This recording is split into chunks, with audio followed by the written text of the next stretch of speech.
Good morning, everybody. Thank you for accepting our invitation and thank you for your interest. Actually, yesterday we had a very interesting, let's say, group of speakers. We started with Professor Mitkas. Professor Mitkas, you know, he is the president of the Blacks Universities Network, but he is also the president of the Higher Education Authority, Hellenic Higher Education Authority in Greece, and he presented his point of view.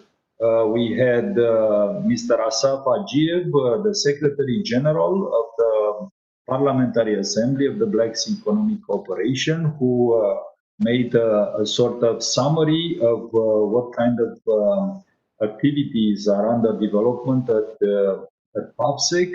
Then we had Mrs. Roberta Anastase from the Romanian Parliament, and she presented some of the initiatives here in Romania. We had the Rector Marian Preda, the Rector of the University of Bucharest, presenting the way in which the universities can do effective, let's say, projects and can be effectively involved in implementing,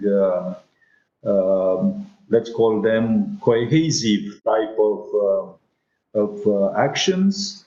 We had a very nice presentation on behalf of Mr. Emil Constantinescu in his multiple, let's say, experiences as professor, as rector of university, but also as chief of state, as the former president of Romania. Now he is coordinating the Advanced Study Institute on Levant Studies, and he presented his vision about the need for promoting social cohesion in the region.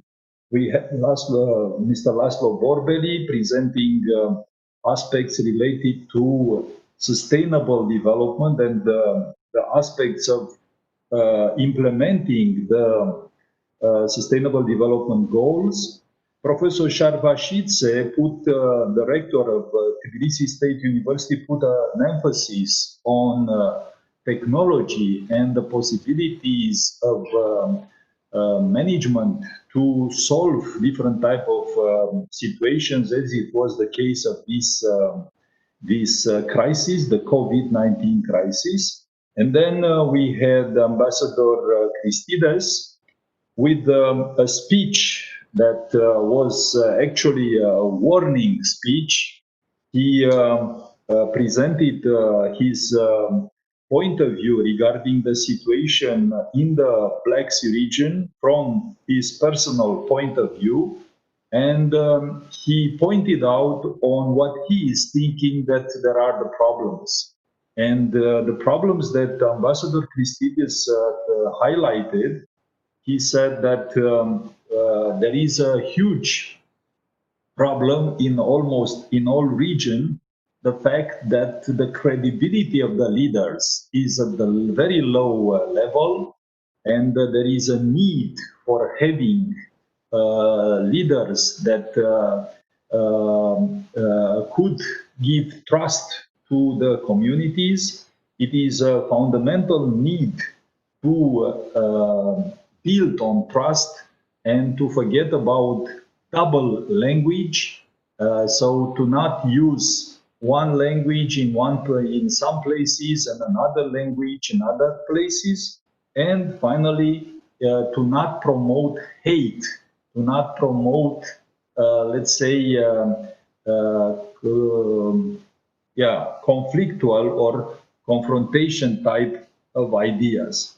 Then we had Professor Manoledakis from the International Hellenic University in Thessaloniki, and he presented some pathways in which the universities could be involved in promoting social cohesion, particularly by organizing study programs. And Professor Manoledakis presented a very nice master degree program in Black Sea Studies, and further on it became a master degree program on Eastern Mediterranean and Black Sea Studies, and the way in which this activity is promoted.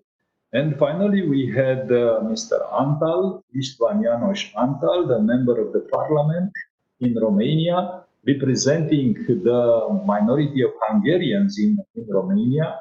And he mentioned about the actually the need for appropriate addressing the relations between minorities and majorities.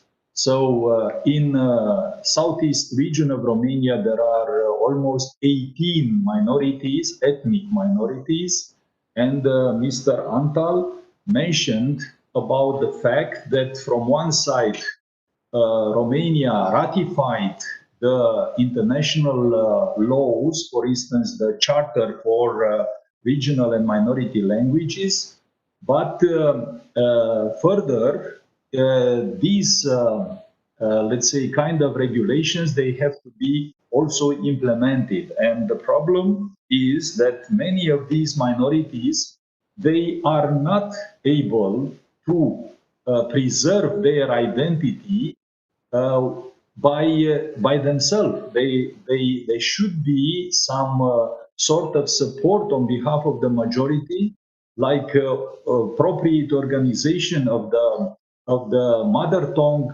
language education activities, and the possibilities of having decisions of the level of these communities.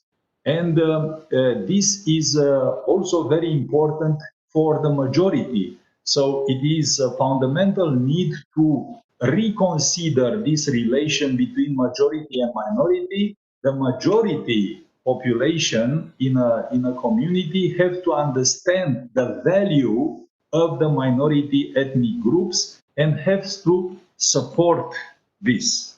So we had this, let's say, overall discussion. And of course, out of this discussion, today we want to come with some solutions. So we kindly ask you to forget about, let's say, official speeches, to forget about, how can I say, nice words, and let us consider our how can I say, our duty as educators, as professors, to try to look to the real problems and how to solve them. And here I would like to draw your attention, and I would like to raise the ball, let's say, by telling you a very, let's say, short story. So actually, I shall make two comparisons, two stories in parallel. So I was born in a small village of Tatars here in Dobroja in southeast Romania. And in our village, in my childhood, it was the socialist period when it was established the so-called kolkhoz, the cooperatives. So all citizens of the village, they put their land together, their husbandry, their belongings, and they try to address, to work farming activities together. My childhood was in the socialist period, so the activity was running very, very well. Okay, there were some problems, but the cooperative, as we was calling it, it was a very important source of income for the community. It came the 1989 year when it was the shift from socialist towards, let's call it market economy. And I remember in the summer of 1990, it was the situation in the commune that some of the claims there were that some local people, villagers, they were taking some of the, let's say, equipment like tractors, like different other things, and also different husbandry animals like cows and so on, they were taking from the kolkhoz for their own. So most of the people of the commune, we gathered together in the village, and I remember that gathering. There were something like about 200 people coming together, and everybody was saying, okay, we have to keep the kolkhoz, we have to keep the cooperative, we have to find a solution how to manage and how to administrate this. But then, after the closure of the meeting, everybody went to the farm, actually to the husbandry of the kolkhoz, have seen that there are some let's say cows that they were left there, and everybody took a cow or two cows or something like that and went home. So it was something like, okay, in the gathering, everybody was saying, yes, we have to go further, we are together and so on. But in reality, everybody was trying to save something for himself. So there is a fundamental mistrust that we passed in this period of shift. It was a system in the socialist period, which then, when we shift towards the market economy, we have seen that almost everything vanished. It was like nothing. So we discovered suddenly that we are so selfish, we are so eager to accumulate, to have, to be different than the others, and so on. And this generated in our society many and huge divides between some and the others. And this is a problem that for almost 30 years now, we are in-deeping these fractures in the society. So it is a moment to think how we can bridge again this society. After the years in 2012, I had the chance to be a member of the Romanian official delegation that was participating to the United Nations Conference on Sustainable Development. It was the so-called conference Rio Plus 20. Maybe you remember 2012, there were 45,000 people gathered in Rio de Janeiro. 45,000 people. More than 180 chief of states, they were there, huge delegations. They gathered in Rio de Janeiro just to organize the things. They were deployed 15,000 soldiers from the Brazilian army that took care of all this organization. It is considered that it was the largest political gathering, and the topic was sustainable development. And being representing the Blacks University Network, we had many meetings and debates according to the way in which the universities could be involved in promoting sustainable development and so on. But as a member also of the official delegation of Romania, I was working together with the other colleagues to the position speech, to the documents. They were under preparation for having in the final a resolution. So the conference took 10 days. And after 10 days, everybody was expecting a clear resolution of this conference. Unfortunately, after 10 days, it was no resolution. So 45,000 people all around the world, the most powerful people in the world, presidents of states, huge and very knowledgeable people, they were there. And everybody gathered, but at the end, it was not an agreement. And the fundamental, let's say, problem was that it was the opposition of so-called non-aligned states. You probably remember that this started with a group of states, developing countries. There were at the beginning about 44 countries, and then the number expanded. So it was the blockage done by these non-allied states that their position was the following. They said, okay, we all agree that the world is in peril and there is a huge problem with the environment and with global warming and with climate change. We all agree with this. But the problem was not done by developing countries. The problem was done by developed countries. The most important pollution came from the United States, from other states.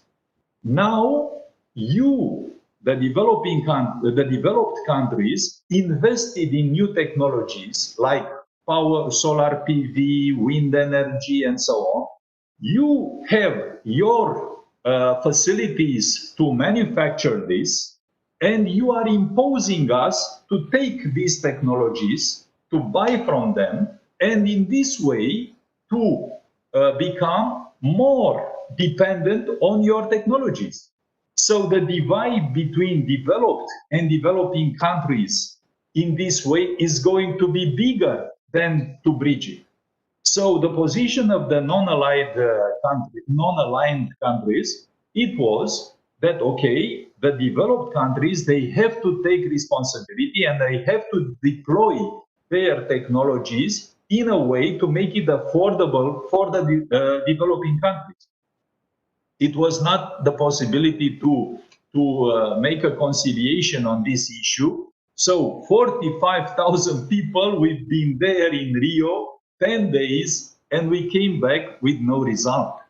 And the problem is the same as it was in my little village in Romania that I told you before, the mistrust. So the lack of trust between us. And this is getting at a global scale. I mean, this is a huge problem regarding the lack of trust.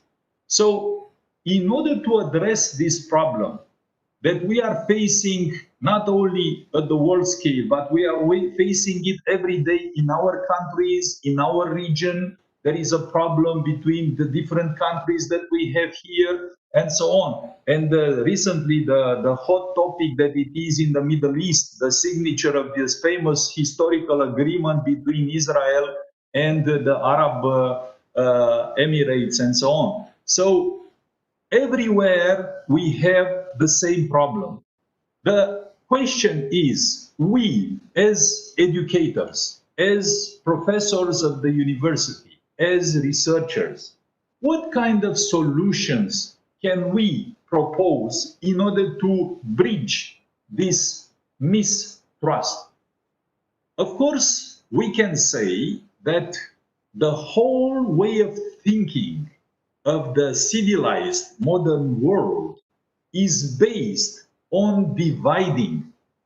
Because if we look, for instance, even when we are teaching in the school, when we go to the primary school, for instance, we have a teacher, and the teacher has, let's say, 20 or 30 pupils and try to cope with them. So usually what he's doing is looking for some, let's say, attractors, some of the pupils that are, let's call them leaders of opinion in the group, and then try to group the pupils around these leaders of opinion, and then try to play with the leaders of opinion. And this is then continued in the secondary school, is continued at the university. When I'm going, for instance, to give a lecture in a hall for a course, then I'm looking in the room to the students, and I'm looking to those students that are the attractors of different groups. And then I continue my dialogue with these kind of students.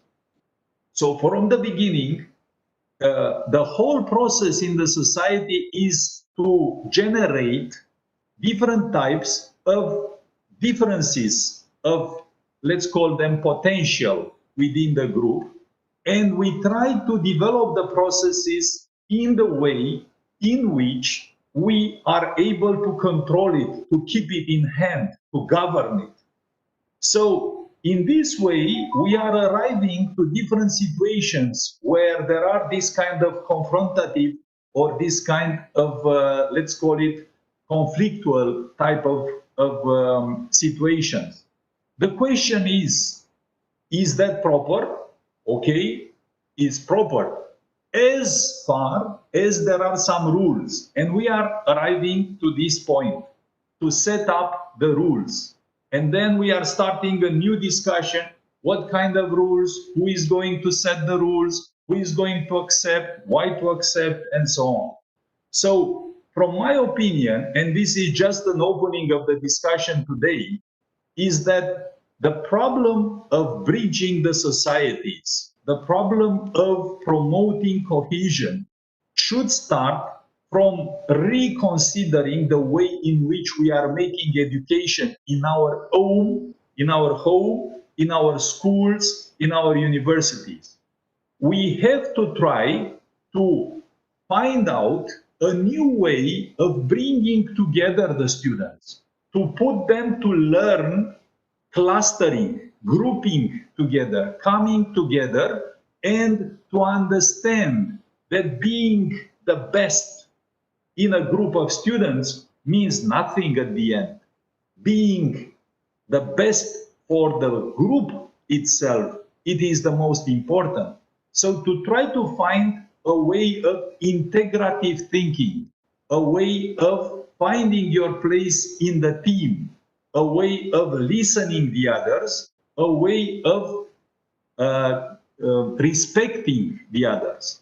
So these are, let's say, some of the, let's call them very general type of ideas. Of course, when we are coming to some specific, detailed topics regarding cohesion, they might take different colors. But at the end, the most important thing is to bring the people together. And bringing the people together, it is a very important issue at every scale. Doesn't matter if you consider it at the level of a small community, at the level of a country, or at the level of the region.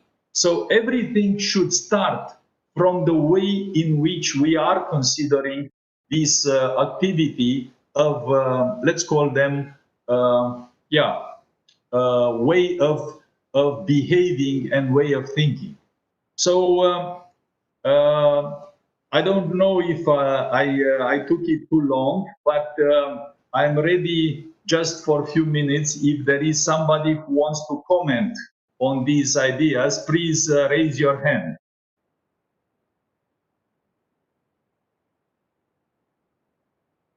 So any question? Oh, Mr. Rustamov, okay.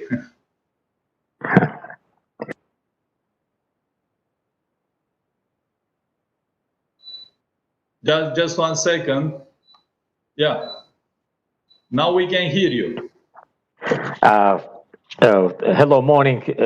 Thank you very much once again inviting me to join to this very interesting meeting, and topic is excellent. In general, I am my specialization of space instrumentation. I have spent a long time in St. Petersburg, 8 years, one of the famous research institute, Physical Technical Institute, named after Avram Fedorovich Ioffe. One of my mentors was Zhares Ivanovich Alfyorov. Maybe you know, he's a famous person, Nobel Prize laureate. And it was very good experience in my life. But after completion everything, when Azerbaijan has restored independence second time in the end of the previous century, I understood my behavior, my culture doesn't meet international requirements and standards. That is why I decided to get second my education in management. I had an opportunity to complete my education 1 year spending Open School of Management of UK. And I got very interesting topics from these 1 year courses. And I understood we don't have enough culture for communication.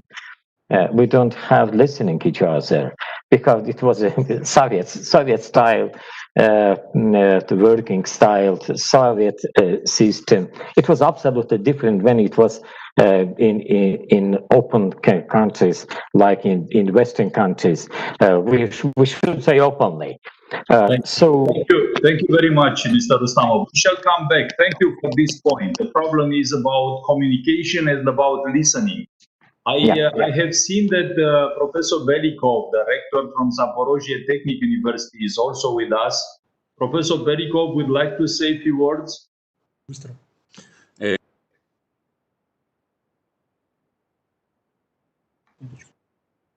Hello.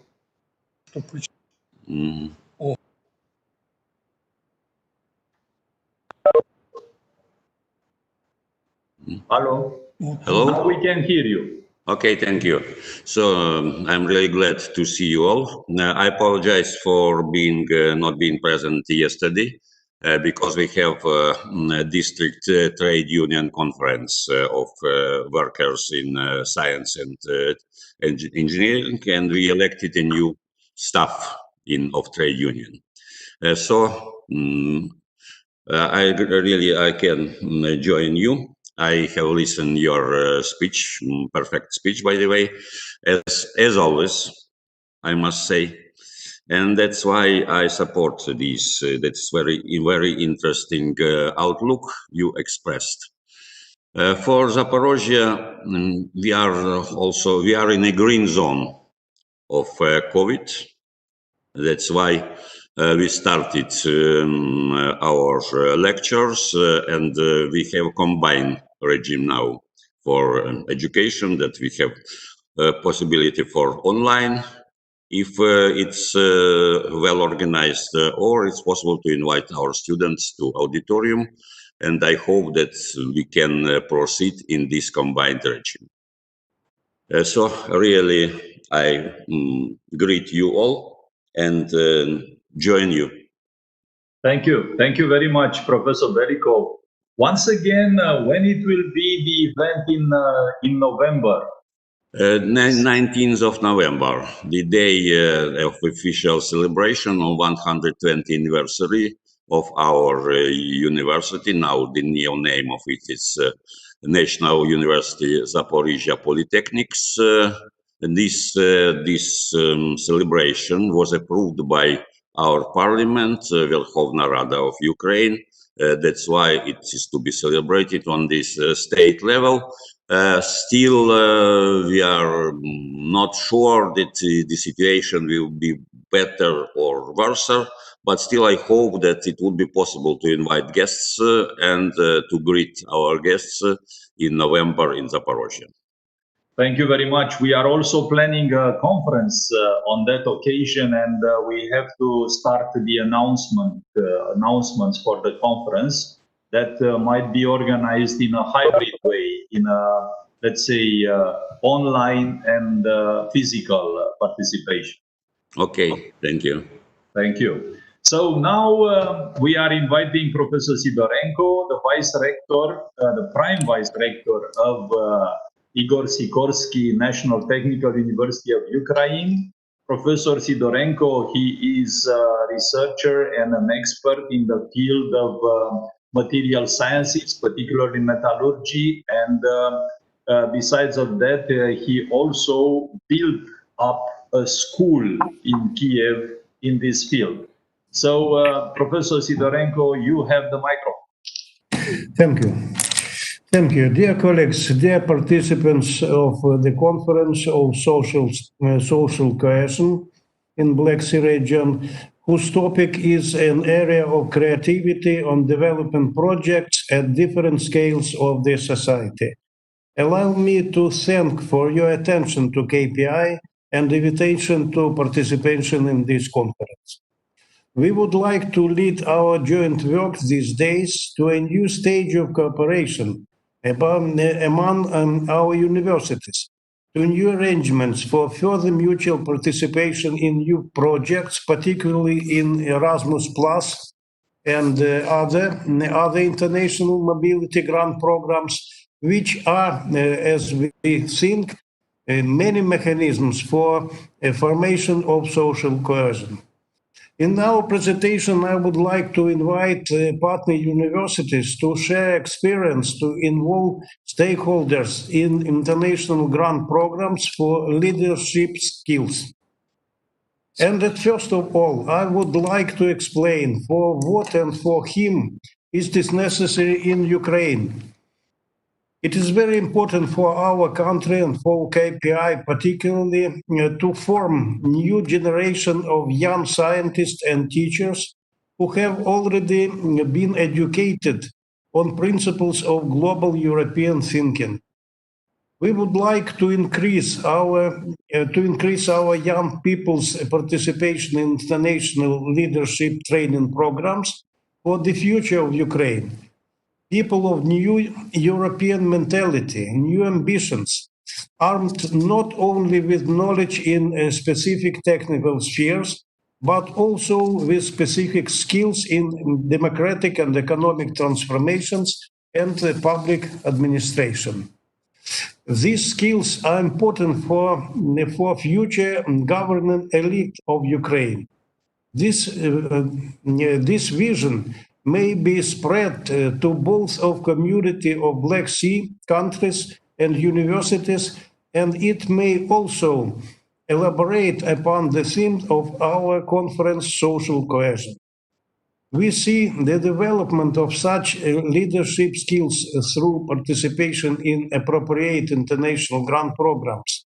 And this is the answer on the question for what and for whom. Dear participant, leadership skills can be formed by different mechanisms and different areas of education, scientific, technical, and social activity of young people. Leadership skills in specific technical area in our university are as a result of KPI traditions starting from the origin of its history at the end of the 19th century. By way of illustration, world-famous innovators whose activities are characterized by words, they change the world and they may be made. Our professor, 30 years, our professor Dmitry Mendeleev, our students Igor Sikorsky and Sergei Korolev, 30 years, our professor Evgeny Paton, who is creator of Electrical Welding Institute, our alumni Boris Paton, more than 60 years president of National Academy of Science. Their traditions are now being developed by young generation of innovators and entrepreneurs. Executive director of Microsoft, Steve Ballmer, some years informed us that nowadays more than 500 KPI graduated are Microsoft employers. As representative of modern innovators generation, we may say about Andrei Kolodyuk, who was included to the list of richest people in Ukraine, about Yegor Antishkin. His startup was sold to Motorola for $30 million. For maintenance of these wonderful traditions, for leadership skills in science and technology in KPI, the innovative ecosystem Sikorsky Challenge was formed by Startup Sikorsky School and the Festival of Startup Projects Sikorsky Challenge. Every year, the Startup School Sikorsky Challenge introduced more than 150 startup projects with international jury recommends investors to launch international and national markets.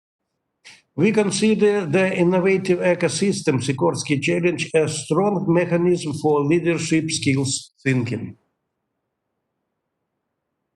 Next point. Regarding fundamental studies, we may say about our students as prize winners, world mathematics and software engineering champions. Our cybersecurity team is one of the best among 12,000 teams in world competition in white hackers competition. Winning a world students championship in the areas of power drive for leadership skills. Training in leadership skills at KPI is also provided by education, for example, by lecture courses which are delivered at KPI student. Fundamental of Sustainable Development, Startup Project Management, Hiroshima Nagasaki Peace Study course that was implemented from Hiroshima Culture Fort, and other examples. And the third group of mechanisms with the help of which leadership qualities are formed in KPI are public organization movements, student governing board activities, and other. In such way, some of our graduates became as a well-known statement in Ukraine. Vitaly Masol 2 times was Prime Minister of Ukraine. Our rector, academician Zgurovsky, was Minister of Education and Science of Ukraine. Our Professor Talanchuk was Minister of Education of Ukraine. Our Professor Pavlovsky was Minister of Industrial Policy of Ukraine, and many others. As another example, the Ukraine Gender Education Center was already being operated at KPI over 20 years due to young enthusiasts. For many years, KPI was a social environment which supported the promoting of gender equality ideas in Ukraine that led to adoption of special law of Ukraine in gender equalities. Dear participants, about a key point of our presentation. Developing ideas of strength and leadership skills at KPI for KPI youth, I would like to underline that we need assistance in establishing cooperation with international grant programs for leadership skills and youth, and with relevant universities program and with our BSUN partners. Such programs are the following. For countries in Black Sea region, a view to the future, training at the Council of Europe, State Administration, also Foundation for Education for Democracy, Women in Engineering, support women in this area, NATO Science for Peace and Security Program, USA Department Program, Leadership in Leadership State Administration, Reagan Fazil Scholarship in USA, Development of Democracy, and many other. And many universities in our Black Sea region have their own programs. And our students get some grants of these programs. For instance, in 2018 and 2019, KPI sent 2 delegations of 60 and 100 students, female PhD students, young female scientists, respectively, to the European Union International Conference in Warsaw in Women in Tech Summit, which has a gender orientation and brought us closer to European volumes. However, we would like if such grants are significantly increased in number, and exchange of students of BSL member university expanded. Thanks for such programs. Dear colleagues, we invite participants of the conference not only to share experience in participation in leadership programs, but also ask you to hold talks with KPI for the purpose of reaching new agreements in social cohesion that can be mutually carried out in the near future. We are open to such activities. Thank you for attention. Thank you very much, Professor Sidorenko. Excellent presentation, and thank you for raising this challenge that I put, how to involve the universities in preparing the future generation leaders. And your proposal, as I see, is by offering them challenges. So to, let's say, involve the students, the youngsters, to go further and to look for new discoveries, for, let's say, ambitious targets. And in this way, they have to learn more, they have to work more, they have to, let's say, bring together some other people. And in this way, we are generating, let's say, cohesion in the future society. Thank you very much. Are there any questions for Professor Sidorenko? No, thank you. Thank you, Professor Sidorenko. So now we would like to see if Mr. Tusha is with us.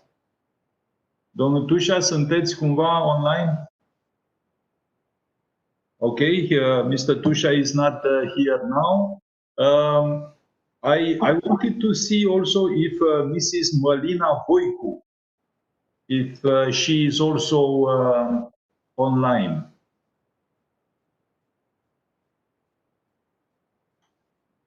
Okay, so we are waiting for these presentations.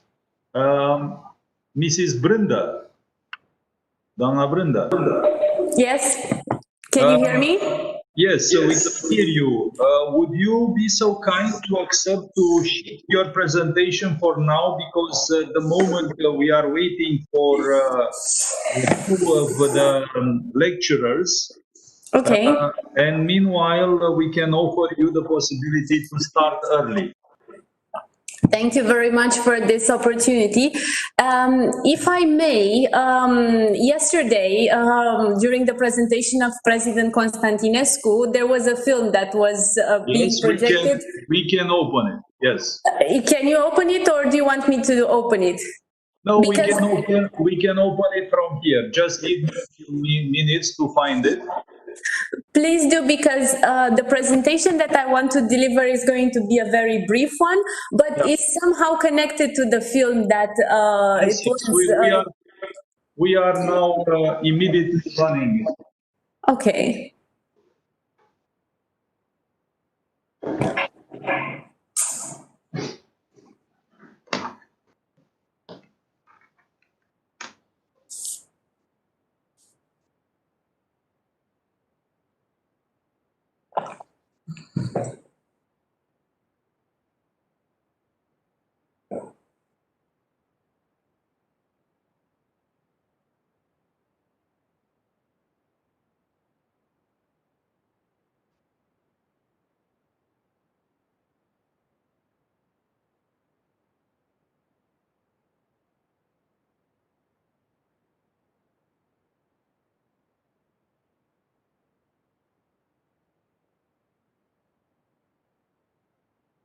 I think now you can see it, isn't it?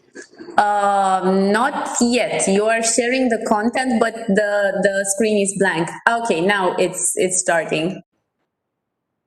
I hope it will work this time.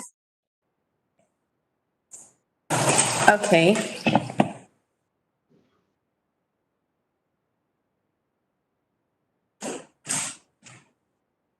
Can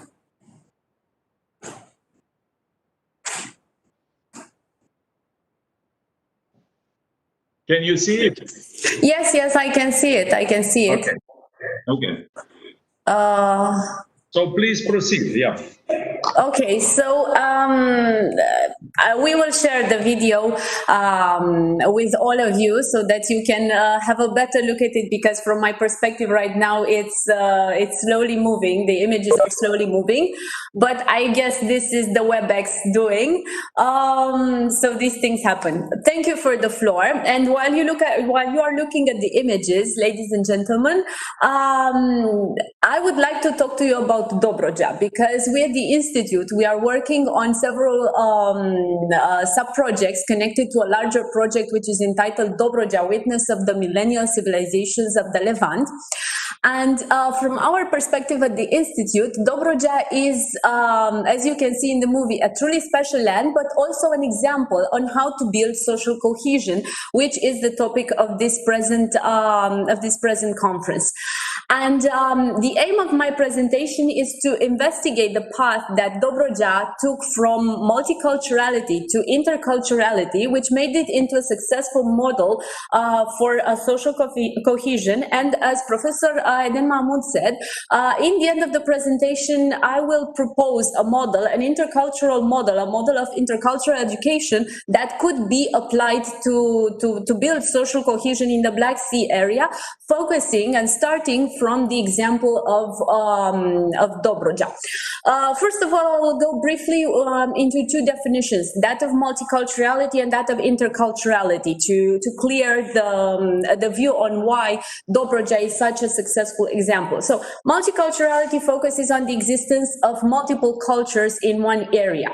On the other side, interculturality focuses on the contact existing between these cultures and the existence of a dialogue between them, as well as an interaction and the influence that these cultures have on each other. Intercultural contact in Dobroja was favored by the exotic character of the cultures, of the many ethnic cultures living here, 18 ethnic groups, and the appeal they brought to the Romanians themselves. And that is why Dobroja is, in our view, a case of functional interculturality, not just one of a theoretical interculturality or a decorum model. Going further, in order to achieve social development, people need to have an environment to work in and prosper. And that environment should be economic, political, social, cultural, legal, so any kind of environment works here. Dobroja is such a model of peaceful coexistence as the ethnic groups which managed to live here, they also thrived without fear from the authorities. In the case of Dobroja, which is a very particular case nowadays, cultural and civilizational disparities were eliminated. There were no marginalization activities. So these are veritable examples of the good practices that can be employed as far as cultural diplomacy is concerned, because we at the Institute of Advanced Studies in Levant Culture and Civilization, we are working on cultural diplomacy strategies. In the case of Dobroja, the existing intercultural dialogue is showing that multiculturalism is not a threat to traditional values. On the contrary, it is an enhancement of these values, as well as their highlighting of a challenging and changing world in which cultural values, fueled by the existing and still used cultural heritage, are one of the few remaining identitary anchors of the individual. So as I was saying earlier, one of the Institute's goals focuses on cultural diplomacy and ways of creating it. In the context of the pandemic, when all the attention was focused on critical fields such as healthcare, economy, education, and welfare, cultural institutions tended to remain in the background and tried to create policies that would care and protect spiritual values. In the aftermath of the pandemic, the struggles that people will face in recreating the world they knew, they will need to access, maybe more than ever, this is a key aspect, the values of compassion, empathy, support, solidarity, friendship, and understanding. And with conflicts ranging at least in a quarter of the world, more or less violent ones, because some of them are frozen conflicts, some of them are still ongoing ones, people know few examples of peaceful coexistence. So the effort that was put into organizing this virtual exhibition, because the movie that you are seeing right now, or that you just saw, because it ended, is the movie of a virtual exhibition that we are putting up at the Institute. On account of the pandemic, we cannot have an open exhibition, but hopefully when the situation clears, we will be able to invite you all to visit the exhibition. So the effort to organize the virtual exhibition by the Institute is one such effort to remind people that now, more than ever, they are not just numbers and statistics, as the pandemic has brought many, many statistics into our daily lives, but human beings rich in values and cultural background.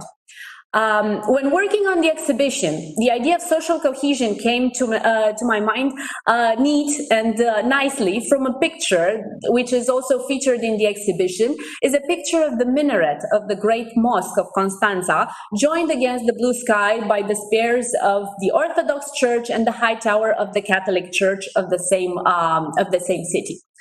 Dobruja is a space of interference. It is a space of interference between the East and the West, between Christianity and Islam, between NATO and the former Soviet space. It is a space of ethnocultural diversity. And despite the manner in which these 18 ethnic groups arrived in Dobruja, be it colonization of populations, transfer, voluntary movement, they are now functioning together. And the factors that led to this functionality are several ones. For instance, we've got population stability. Despite the historical swaps of populations, there were no purges against these ethnic groups. There's also the access to resources. One explanation for the cultural dialogue being implemented and existing between the different ethnic groups of Dobruja is the fact that tolerance manifests in time of prosperity and political and social positive context. This has been the case in Dobruja. Of course, throughout history, there have been tensions. If we go back to the First and Second World War, but Dobruja is rich in resources, and the groups living here have been free to engage in the exploitation of these resources. Exploitation of resources brings along richness. Richness brings a positive attitude and social welfare. A third factor which led to the functionality of the ethnic model in Dobruja is that of the security of the individual, on account of the respect shown by the authorities towards these ethnic groups. Fourthly, there's the reciprocal or the mutual knowledge of the groups themselves. Romanians are aware of the other ethnic groups are aware of the Romanians' traditions, customs, history, and so on. So there's this blending of the cultures, but without assimilation. This is very important because the assimilation was not performed in Dobruja. Each culture remained by itself. There was no, how should I say, influence that would mold the culture themselves. There's also the historical experience. Dobruja's inhabitants knew the values of tolerance because throughout time they were forced to embrace it. Just think about the many ports along the Danube, the many ports of the Black Sea, and the tolerance that was brought by working and living in a port area, because they were faced with people from various faiths, of various skin color throughout time, of various practices. I'm just thinking here of Jean Barthes' novel about Cosmopolis. So this is an example of tolerance manifested throughout time. And finally is the exotic character of the area. Romanians were and are still fascinated by the traditions. And I was reading an article in which it said that Dobrogea is mostly seen as the place to go to the seaside, and many are oblivious of the traditions, the historical background, the historical values of this area. And this is what we are trying to highlight, to put to the forefront through the cultural model that we are proposing to you. So the Institute's activities have been very much focused on Dobrogea by the exhibition and the project entitled Dobrogea, Witness of the Millennial Civilizations of the Levant. We are looking forward to proposing this intercultural model that would create some form of intercultural education, defined from our perspective as the capacity to identify one's culture, one's cultural identity actually, and appreciate the others as well. Intercultural education has two dimensions, that of knowledge, that of the basic information, the group of information that we are all able to access, and that of the experience. The experience referring to the living, the perception, the actual perception of traditions, cultures, customs, and so on. So this intercultural perspective that we are proposing to be able to create social cohesion should focus on the following aspects: understanding the rationale of each culture. No intercultural model is absolute, so each of them is valid and functional in its own way. Also, the model should focus on perceiving cultures in a dialogue one with another and not one against the other. There's a Romanian saying that there's place for everyone under the sun, and this is the case in Dobrogea. The heterogeneous aspect should be perceived as such, accepted and valued.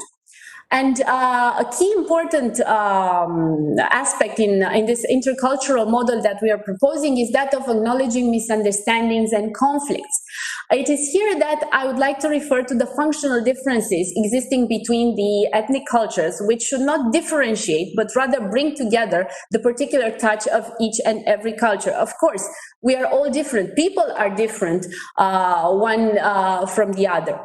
So it is here that the intercultural dialogue should be brought into discussion as a process that encourages the identification of limits which define the individuals and the cultures the individuals belong to, and makes them interact by overcoming these limits and even debating them.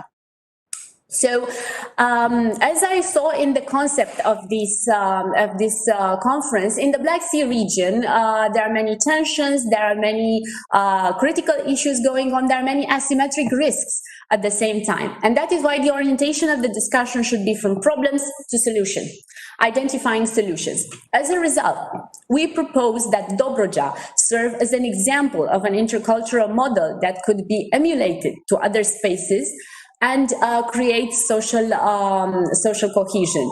And there are several steps that could be taken in order to create this social cohesion in the Black Sea region. Firstly, create a hub that could be located in Dobrogea, which would connect Black Sea countries in a cultural manner.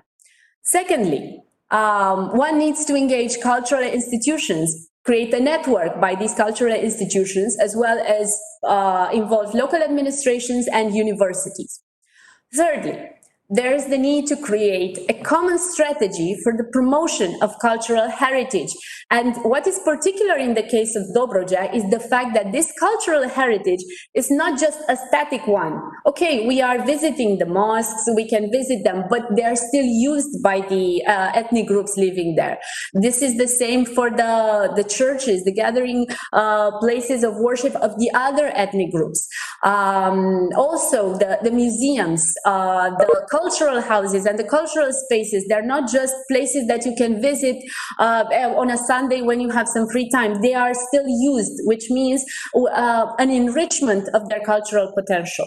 And finally, the last step that we propose for the development of this intercultural model is to develop cross-sector connectedness, private sector and public sector at the same time, and also connect the cultural sector with other sectors such as the digital, the economic, the educational sector that could enhance this cultural sector. I am going to end my presentation focusing on the responsibility to promote and ensure social cohesion, which rests primarily with states. But mind you, here I am talking about a two-level approach. First, a top-down approach from the state to the communities and later to the individuals. Okay, this means state policies. But also there's a bottom-up approach which stems from the ethnic groups themselves. Ethnic groups speaking out for themselves and looking for solutions and proposing solutions to the state. Furthermore, these states should focus on the potential of the cultural footprints, not just for the populations living them, enhancing their capacity, but also for developing interregional cooperation and tourism growth. Because let's face it, Dobroja has a tremendous touristic potential just based on this very interculturality that manifests there. Finally, social cohesion is essential for a sustainable development, of course, as State Councillor Laszlo Borbély stated yesterday. This goes along with social justice and democratic security. Also, social cohesion, so a positive climate of social cohesion fosters social progress. This engenders well-being through comfortable social conditions. So if you have social cohesion, that means the society is able to develop and thrive. Fragmented societies are an enemy of social cohesion. And this is the paradox this is the paradoxical line that I intend to end my presentation. Dobroja would appear in the first place a fragmented society because of these many ethnic groups which live along with the Romanian population. However, Dobroja is not such a society, despite these ethnic groups. And that is why I'm ending my presentation with an urge to use it and capitalize on this model for a world which is already troubled enough. So this is the end of my presentation. We are working actively on creating this model and putting it into practice. And as Professor Mahmut invited us yesterday to send the written presentations and the more elaborate discussion in that regard, it will be available to everyone, and you are all welcomed. And we are looking forward to contributions and input and suggestions on how to make this intercultural model better. Thank you. Thank you very much, Dr. Brânda. Very, how can I say, loud presentation of something that you consider a model. Myself, I belong to an ethnic minority here in Dobroja. So I'm a Crimean Tatar. So the Crimean Tatars, they came from Crimea because of the pressures immediately after and around the Crimean War. So there were two major waves that pushed Tatars from Crimea and from the northern part of Danube. The first one, it was in 1820s, and the second one in 1860s. So my ancestors established in a village in the southern part of Dobroja in 1860s. And when I was born in that village, there were about 350 families. And in my village, we were all speaking mostly Tatar language. Unfortunately, during the period of socialism, it was sort of, let's call, game to organize something like a school of Tatar language. And this was something unbelievable, how the socialist regime wanted to make it. So the Crimean Tatars, they were taught for almost 10 years in Kazan Tatar language. So there were books printed in Kazan, brought to Romania, and the kids, they were learning a language that was not themselves. So they were going to schools learning Kazan Tatar language, and this was a whole policy and a whole setup. And at the end, the community was fed up about those schools. So it was the request of the community to stop with that Kazan Tatar language because it was not their language. And based on that, then the education in Tatar language stopped. Then in 1990s, it was the beginning of this movement to reconsider the education in the language of our ethnic group. So there were some, let's say, steps forward, and the ending point was in 2011, the new law of education in Romania, which actually closed any chance for an ethnic group to have their own, let's say, school, their own classes in their own language. Because the law is saying the following: yes, a community could ask for a class in their own ethnic group, but they have to reach the standards, and they have to have experts, educated professors, in order to offer it at the required standards. But we, the Tatars, we don't have the possibility to prepare our experts. So the single school that could offer education in Tatar language, Crimean Tatar language, is in Crimea. Now, under the conditions that you know very well. And of course, it was also a department which was open in Kiev at the Sarash Shevchenko University, but it's working in very improper conditions. So in that context, you don't have experts, you cannot open the school, period. So from that perspective, myself, we learned our, let's say, native tongue language just in the family. And this was possible because the speakers of Tatar language were quite numerous.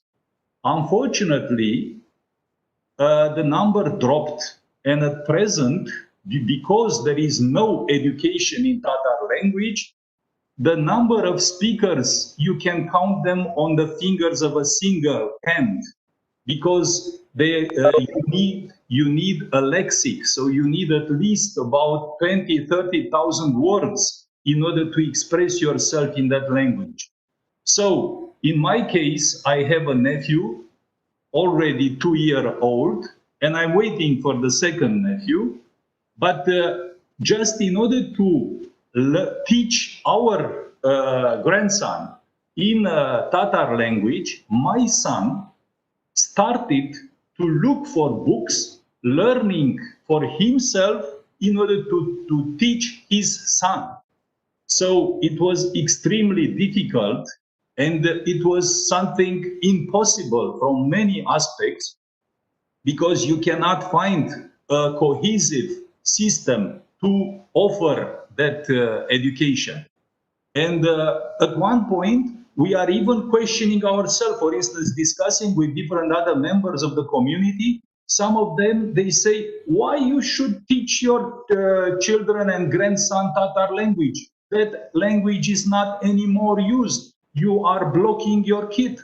And of course, you are shocked when you see these kind of opinions, because the proper evolution of an individual is based on what his traditions, what his heritage it is, and language is fundamental. Unfortunately, many members of the community, because of the context, they are completely lost for the continuation of the language. And from that perspective, there is a very dramatic situation, and unfortunately, the policies that you are talking about, the top-down approach and so on, it's almost zero. I don't know from where you are taking your examples. Now, the second aspect regarding the, let's say, self-organization of the communities. Yes, this is also another, let's say, thesis, which is just a window dressing thing. In reality, the communities that are living in Dobroja are not self-organized. The self-organization is just at the level of, how can I say, organizing some customs or having some traditional days. For instance, we are talking that in Romania there is a constitutional right for the communities to appoint a representative in the parliament. Yes, there is, and it is mentioned in the constitution. But the Tatar community has no representative now in the Romanian parliament. And the reason is not because of the Tatar community, is because of the way in which there are these kind of top-down approaches to that. And finally, I would like to also mention about the other thesis that you are mentioning here regarding the preservation of the, let's say, spiritual and religious things. Do you know that most of the mosques in Dobroja, they don't have proper property documents? So most of the mosques that are in different villages in Dobroja are there without having any legal status. And the Muftiat, which is actually the structure that has to take care about this, is not giving any attention to the fact that many mosques, they cannot be restored because they don't have proper documents. And I'm not talking about one or two or three mosques that are in Constanța, Mangalia, or in Babadag. I'm talking about the mosques that are in the villages. The, let's say, graveyards are without proper documents. The, let's say, properties that are offered to the ethnic minorities that are not without documents. And these kind of things are something that then is painted and presented as the Dobroja model. So from that perspective, I propose you to reconsider these theses and to come up with some reasonable arguments. Thank you for the comments. I know the fact that the majority of mosques do not have the proper legal documents, which prevents them from being restored and so on and so forth. What we are proposing is a model that could help create policies, because all the issues that you have raised are connected with state policies. It is the situation which is ongoing with other minorities in the country, but this depends on state policies and processes that are not within our reach. What we are proposing is a cultural model that could create and change these state policies in the long term. It's not something that can be achieved right now. And based on this cultural model, on highlighting the significance of these ethnic groups for the cultural development of the area and of the country itself, because we're starting from a low level to going to a higher level, based on this this cultural model could help change. Of course, in the long term, it's a very difficult process, and it depends very much on how the ethnic groups themselves organize themselves, and the willingness within each group to speak their mind and state the main issues that affect them. So this is just a model right now. We are working it on developing it further based on the data that are accessible at the moment and on the policies. Thank you very much. Thank you as well. Thank you.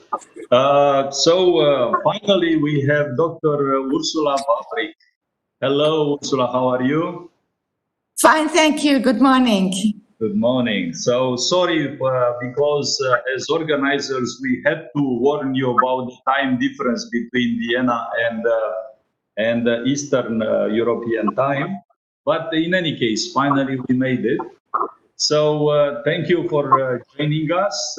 Thank you for all your support that you are doing for the implementation of Sustainable Development Goals. So Dr. Vavrik is the director of the Center for Promotion of Sustainable Development in, it's called New Waves. Maybe you could say a few words about this institution, and also your activity at the, let's say, the Diplomatic Academy and in general in diplomacy. So we had the chance that the Black Sea University Network was taken into consideration and was nominated as a winner of the prize that Dr. Vavrik is offering for the organizations that are developing activities on sustainable development and the promotion of sustainable development goals. So thank you for all your support in this process. For the Black Sea University Network, it is a very important step forward. And now, please, you have the microphone. Thank you. Thank you very much, Professor Mahmoud, and also thank you to the president of the Black Sea University Network. And I would like to welcome also all the people listening to me. Of course, it's a great pleasure for me to participate for the first time in your conferences. And I would like to give my perspectives from reflections from a European perspective. First, as you have asked me, I will briefly say that I have launched a company about 10 years ago to promote sustainable development. As you said, it's called New Ways Center for Sustainable Development. And since I'm from Vienna, the company is also located in Vienna, but I'm working also from abroad. And our main goal is to promote sustainable development in all its respect with research, publications, projects, corporations, and so on. So one of my activities is the launch of the European Advanced Sustainable Development Award, and I'm awarding frontrunners in the field who are excellent in the implementation of the UN Sustainable Development Goals. We started this event for the first time in 2018 with awarding 50 companies. And this year, 2020, again, we awarded 50 companies or institutions, and one of them is the Black Sea Universities Network. And what I found extremely interesting, and not only interesting, but also encouraging, is that you are cooperating together with 120 universities, which is indeed a huge achievement as such already. So coming back to my reflections on the social cohesion in the Black Sea regions, I would like to give you 7 reflections. The first starting with maybe working towards a ministerial declaration on social cohesion The second, to foster cooperation with the European Union. Third, to establish maybe a Jean Monnet chair on social cohesion. Fourth, a cooperation with existing Jean Monnet chairs. And fifth, cooperation with the Black Sea Competence Network. Sixth, cooperation also with business. And seventh, maybe foster music education. And I will give you my more detailed reflections. Why is it important to work towards a ministerial declaration? Because if I'm right with my research, social cohesion is still a theme that needs to be further developed, and it's much easier to go ahead in a coordinated way with with a kind of common understanding of all the companies, of all the countries in the area. So this would be something that exists in other areas, and I would suggest to cooperate with the governments in order to prepare such a ministerial declaration and probably a conference in this respect. My second point, the cooperation with the European Union is probably already existing. Maybe you know the two key papers on the Black Sea Synergy Initiative. And most recently, last year, I think the Council made the EU, as a Council of the European Union, made another review on the activities between 2015 and 2018. So I'm basing my outline a little bit on these two documents, and social cohesion does not really figure in there.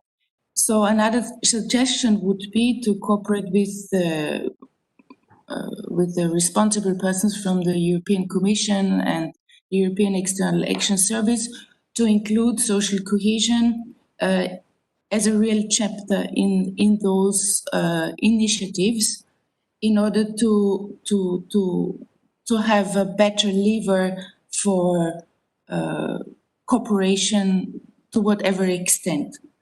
So, for instance, in the European Union, we have the Social Cohesion Fund, and there are many ways in which the Black Sea Universities Network cooperate with the European Union.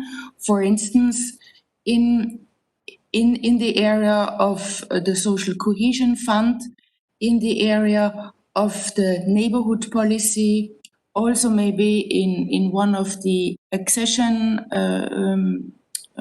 settings, also with accession countries, because this Black Sea initiative, synergy initiative of the European Union is a kind of built on existing initiatives. There are strategies like the Central Asia strategy. There are other strategic partners, also initiatives with Russia, for instance, and the Black Sea initiatives builds upon these existing initiatives. And each initiative of the European Union has a possibility to finance projects. So this is maybe the most important thing, because projects need to be financed. Yes, so this for the conceptual setting. Then I have seen that some countries have a Jean Monnet chair on social cohesion, and in Vienna there is the Fachhochschule of the BFI, who has a social cohesion chair. The lady is called Stephanie Wöhl. And maybe it's also an interesting idea to cooperate with these existing chairs. First, to set up such a Jean Monnet chair, of course, is a bureaucracy work to do it. But I have seen that Professor Mahmoud has already worked a lot on social cohesion. So it could be for you or for another professor of your network to try to get such a Jean Monnet chair for social cohesion. and support can come from the Erasmus program. And yes, this could be an interesting initiative. I have seen that there are other Chamonix chairs in Turkey, for instance, Professor Erdut, but also in Russia at the Volgograd State University. In Vienna, we have also a Black Sea competence network, so it could be interesting also to cooperate with this network. And one initiative they're taking is the Black Sea Region's Excellence Award. So this could be another idea for your university's network to create an award to foster some of your themes, to let students work on certain issues, and then this research work can flow into the work of your network. Maybe you're doing that already, but what I looked up at the network website, I didn't see it. Then another area could be interesting to cooperate with the business sector, because the business sector has interesting ideas. And for instance, the fisheries sector is very important also for social cohesion in your area. And we have in Vienna, just recently at the Diplomatic Academy, we have seen that there exists at least 3 or 4 companies that have been very active in cleaning the ocean or cleaning the rivers, which could be an important cooperation for you to safeguard the Black Sea, and also to elaborate ways how to maintain the fish stocks. And in this respect, you need more expertise from the business sector. And finally, another idea is to foster music education. We have seen research says that in countries like Austria, Germany, and Switzerland, where music education is part of the normal education, so each child has to learn either an instrument or to sing. And when you do that for 4 years in a coordinated manner, it changes your brain. So studies suggest that people who have been very active in music education and have learned instruments, that they have another social competence, a better social competence, and also other advantages like better understanding of mathematics and yes, also in the Raum, so I just don't find the word, in the space. Yeah, they can orient themselves better in the space. But most interesting is that the social competence and the social cohesion could be strengthened with music education generally speaking, but music education in particular. Yes, I'm very much open for any questions or comments, and I thank you very much for the opportunity to be part of your conference.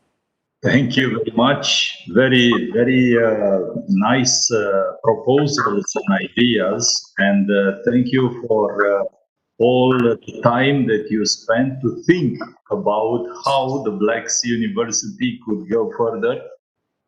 Yes, some of these activities we also have evaluated, and as you mentioned about the possibility for an award, things like that. Yes, there are activities that could have a very important added value. Also about the Chamonix chairs that also could contribute a lot in these activities. I would like to start the list of questions with your last remark regarding this, let's say, education in music. Because you've been not here, but at the beginning of this day, I was proposing to all colleagues to consider this meeting as a sort of free exchange of ideas and debates, and to address the possibilities how we have to educate the students and the children in order to be prepared for the future challenges and to address them from a cohesive type of approach. So from that perspective, education in music, as you mentioned, means that you have to listen first. And that means that you start listening the others. And this is fundamental in order to first listen the other and then to respect the other. So these are some of the, let's say, basic elements of cohesive type of thinking. Do you consider some other possible, let's say, building blocks for a cohesive type of thinking? Yeah, that's not so easy to answer on the spot. I was mainly thinking that you have also conflict areas, and this is one of the points in or one of the major themes in your region, that you still have some areas of conflict. And there was the orchestra between in the area of Palestine, and this is why I mean this is the most extreme example. But as I tell you, I have been working in different countries. Mainly, I've lived for 6 years also in France. And I see already within Europe a difference in character between Austrians, Germans, and French. You see? So the education system is very important. And in France, you have a more elite or elitaire education system where everyone works for himself. Whereas in Austria and Germany, this is not that much the case. With the negative side, that in Austria we are not really, or let's say, we don't have this elite spirit. Yes, so there are always pros and cons, but education is extremely important, and you can already with the education system form a society. And one major building block in this is music education. So I was even thinking that you could, in a region, try to foster a university only for music education as a European project with European money. Thank you very much, Dr. Vavrik. We have a festival where we are bringing the students from conservatories of the region together from the students from fine arts. So they stay there for 2 weeks, and they are painting and they are preparing a concert or several concerts together. So it was a very nice experience. But I now thinking to what you are saying, now I consider that we have probably go even beyond this experience. Yes. Maybe we were thinking at one point to organize a sort of a Black Sea Universities orchestra. So to invite, let's say, the students around the Black Sea in different conservatories or simple just practitioners of different instruments to come together and to give concerts. Now you have seen that we can make even distributed orchestras playing on internet. Exactly. Yes. Yes. So, but coming from your remark on elite education, I would like to raise a ball to Professor Mircea Dumitru. I would like to welcome him because Professor Dumitru is the former rector of the University of Bucharest, but he is a philosopher. He was even the chairman of the research center in Paris, International Research Center in Paris, and now he is a member of the Romanian Academy. So, Professor Dumitru, regarding this, let's say, remark of Dr. Vavrik on if the elite education is contributing to the cohesion in the society from your point of view, or is not contributing to the society, is generating more, let's say, decohesion in a society. What is your opinion as a philosopher? Well, I'm very happy to be here and to share with you some of my opinions. And most of all, I'm very happy to attend this wonderful conference and to say that I couldn't be more in agreement with what the distinguished professor already said. If I see correctly the name, Dr. Ursula Vavrik, right? Yes. Yeah. Sorry for being late this morning. I was attending the meeting of the Senate of the University of Bucharest, who just concluded some 15 minutes ago. So this is why actually I got a bit late into the conference. But before I can say some more general things about the topic and the conference that I heard, the last part of the conference, I could say that I was trained as a musician, and I like very much to be a professional violinist. And actually, I played violin for many years.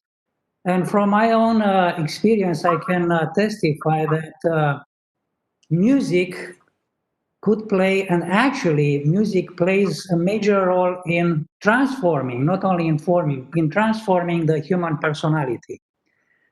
We know that in society it's very hard to strive for cohesion because we fight for many resources, ideas, ideologies, religions. So there are many things that separate us, that divide us. But in the arts, there is one specific, particular art, which not only that bring together the people, but unless they do things in a very coordinated way, they actually cannot achieve the desiderata, and that's music. If you have the experience of playing music in a, I don't know, chamber orchestra or in a big orchestra, or even with a piano, if you are a soloist and there is a piano which accompanies you, you'll see that coordination, perfect coordination between the goals, between the technique, between the several personalities that actually partaking into that act of art is the very essence of doing that kind of art. And music is a perfect example for that. Now, in addition to that, I would say that there are some concrete examples, and there is this orchestra.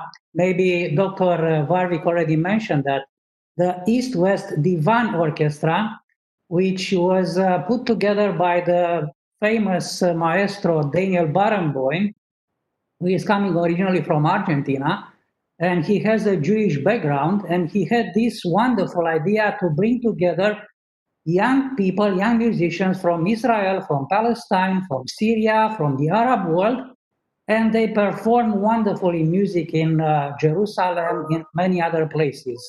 And they perform, for instance, Beethoven, the Ode to Joy, showing that music has this wonderful potential of spreading around the big ideas of social cohesion, regardless the division that we have in politics, religion, and many other aspects of our cultural and social life.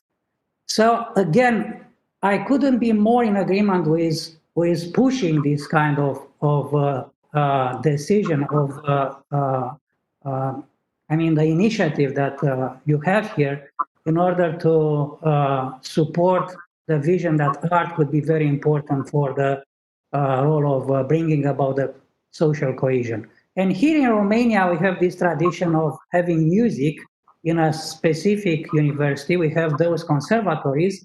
And in addition, we have the wonderful UNESCO festival, which brings together big orchestras, big performers, instrumentists, and also the people who are enthusiastic and attend all those concerts.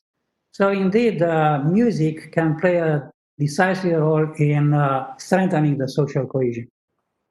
Thank you. Thank you very much, Professor Dumitru. So once again, thank you very much, Dr. Vavrik, because you mentioned about these ideas. my last question is about the role of diplomacy and the so-called diplomatic thinking. You know, in the society, usually when somebody is, how can I say, showing some very polite attitude to the others, we say, well, this is a diplomatic person. So is a person having some diplomatic skills or something like that. But can we define something specific for a sort of diplomatic thinking? Because usually in diplomacy, you try to reach a sort of agreement or consensus. Of course, when you are conducting a negotiation, you have some objectives and you are using different type of tools and methods. At the end, yes, you have to reach your targets. And for this, you are using different type of soft diplomacy, hard diplomacy, and different other methods. But I was wondering if, from your point of view, having such a long experience in this community of diplomats and so on, do you consider an added value of the diplomatic way of thinking for a sort of cohesion-oriented approach? Yes, thank you for this question. I think this is a very interesting point.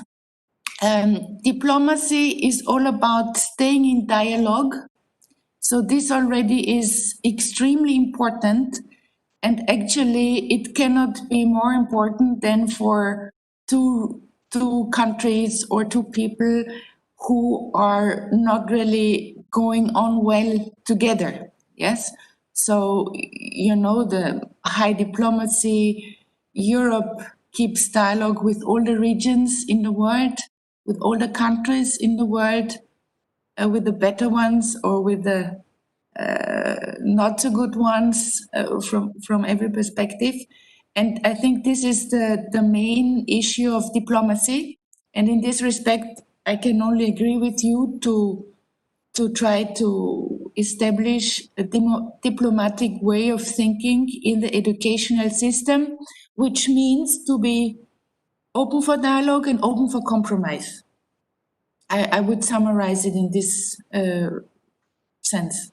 Yes. Excellent. Outstanding. Thank you very much. And well, once again, thank you for joining us, for contributing to these discussions and for your suggestions regarding our activity. We hope that we shall collaborate also in the coming period. Also, let's say with some of the proposals, but as far as I know, you will start a period in Chile, in Santiago.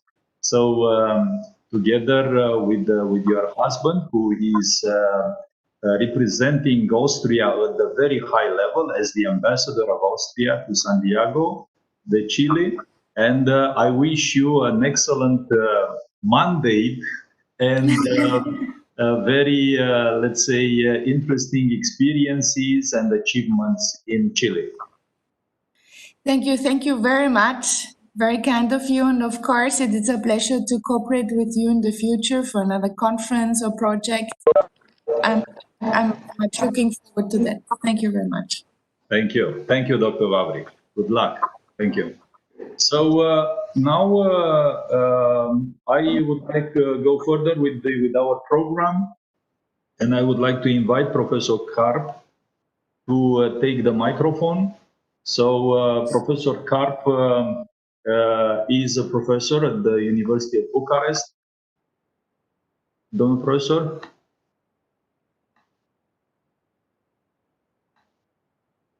So Professor Karp, can you hear us?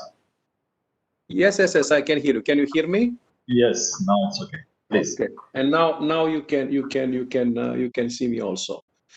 So thank you very much for inviting me to this conference, because I think that it's rather outstanding to organize conferences during these very hard times.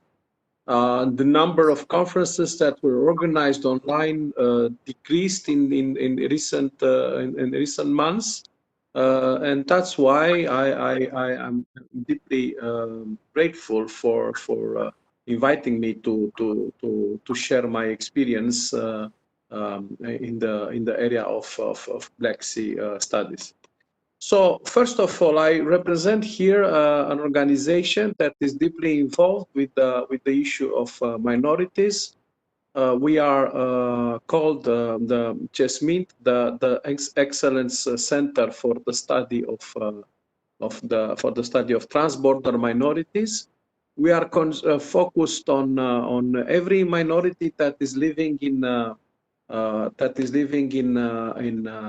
the area of Black Sea, that is living in Romania, in the neighborhood, and we are trying to be present everywhere in these countries in order to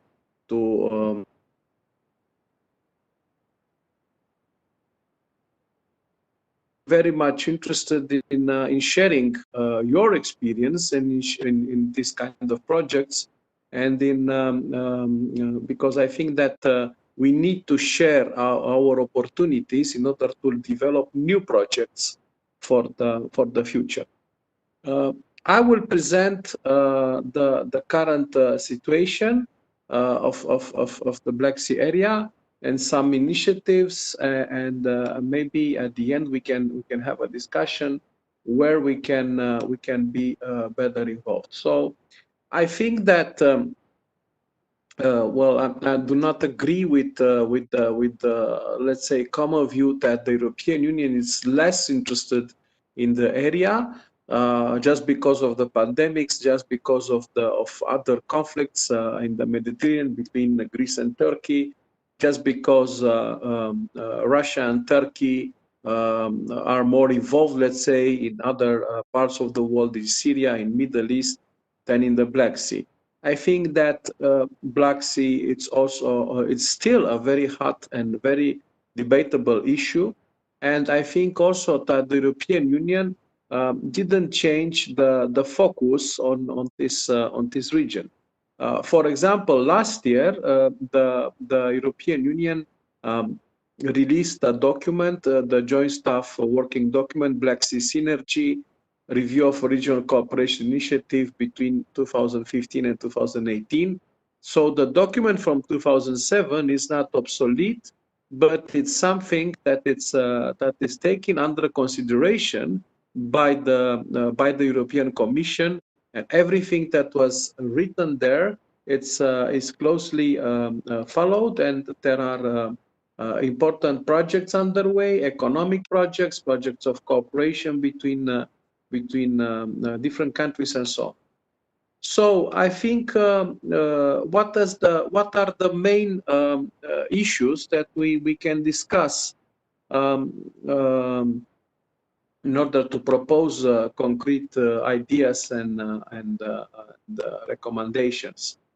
I think that we have to work closely in the area of culture, of tourism. Even if tourism it's not possible to do it for the moment, but in order to underline let's say the protection of cultural heritage of the Black Sea area. Silk Road, the Western Silk Road initiatives, the cultural roots of the Council of Europe. I think there are excellent opportunities in order to put into light the outstanding culture of the Black Sea. There is a challenge for all the countries involved in promoting their own culture as Black Sea, and I'm very happy that it was a presentation about how the image of the Black Sea region was developed in Romania. But nevertheless, culture it's an economic sector. It can be used together with a certain policy management. because culture encompasses not only cultural heritage, but also the economy of nations and states in the region, and also at the local and regional level. I think that we need to have programs for NGOs in order to promote, for example, the tourism in the region, to encourage people from Romania, for example, to travel and to know Turkey and other countries, Ukraine, Russia, why not? So there is a lot of work to do in this region.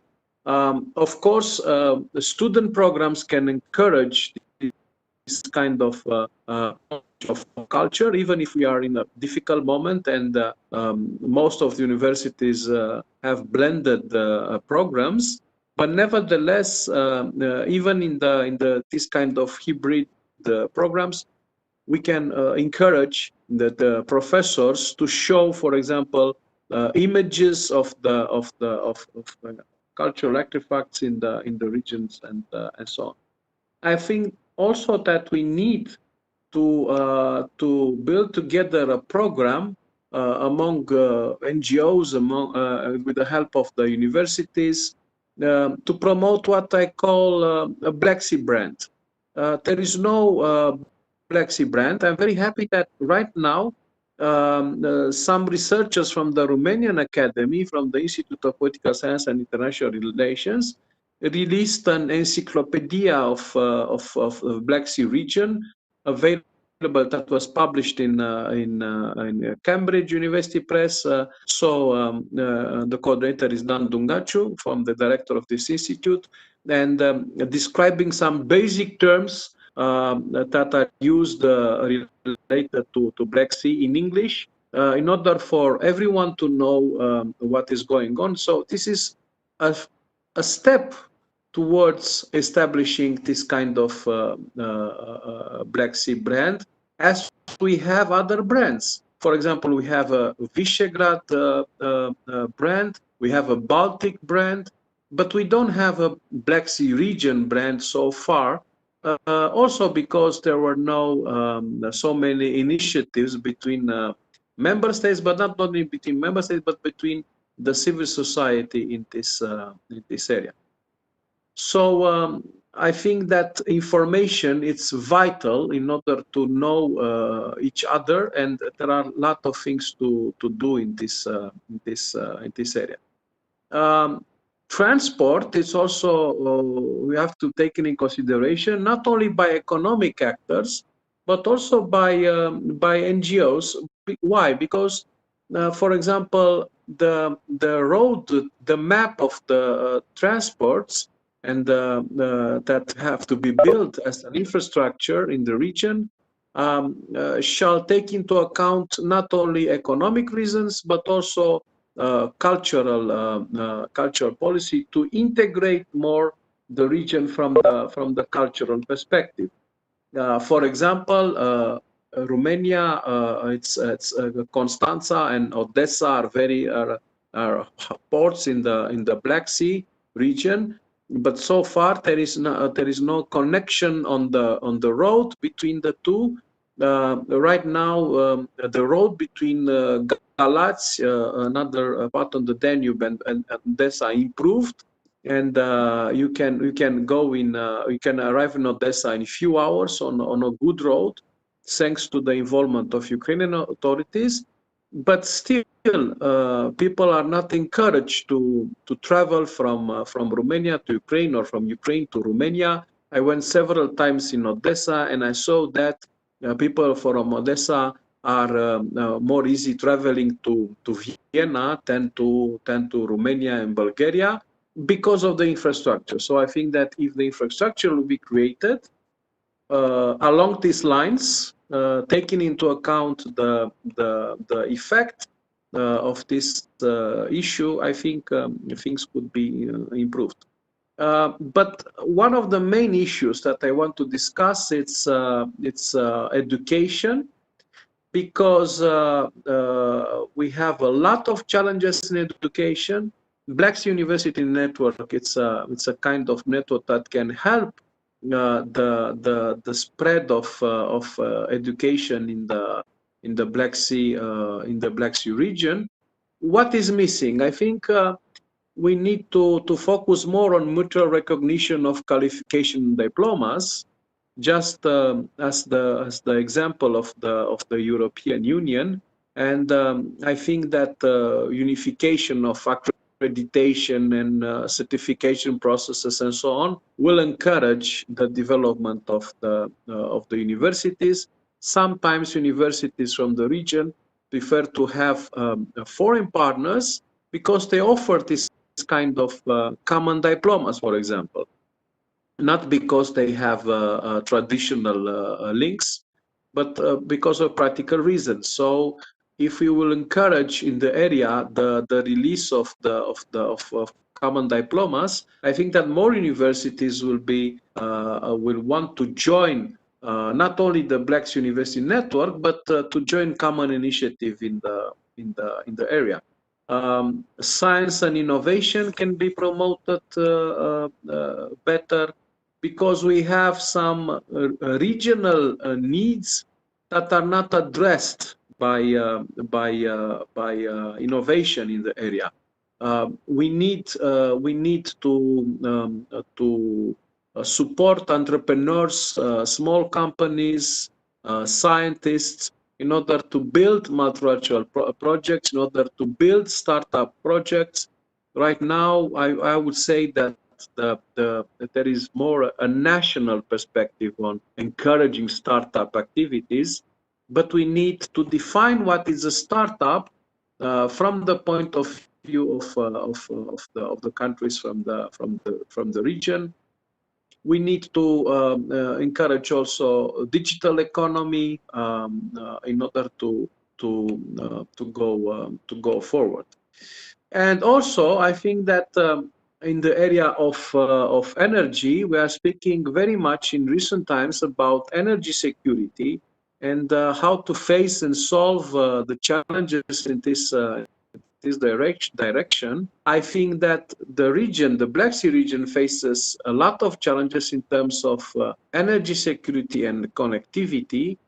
I think that right now energy security is more discussed in the Northern Sea, with the conflict between Germany and Russia. Not conflict, but let's say that the unstable situation of about finishing the pipeline. But we need also to discuss and go forward with the concept of energy security and connectivity in the area. Romania and Moldova have a story, a very interesting story about the connectivity, about gas connectivity. Finally, the gasoduct was built after several years. We need further steps in order to make this initiative working. But I think that this initiative have to be better promoted and used by other states. Why? Because we need to achieve sustainable development. We need to achieve energy efficiency. We need to have renewable energy resources all across the Black Sea region. Why I think is very essential, because if you follow the developments in recent months, you will see, for example, that Turkey released news about the discovery of large natural gas reserves in the Black Sea. The news was released by President Erdogan on the 22 of August, about 320 billion cubic meters. And Turkey hopes to start extracting and using the gas in 3 years for now, just to mark the centenary of the new republic. But I think that other events like this will follow. I think that this will encourage other states to go forward in finding new resources, new natural gas resources.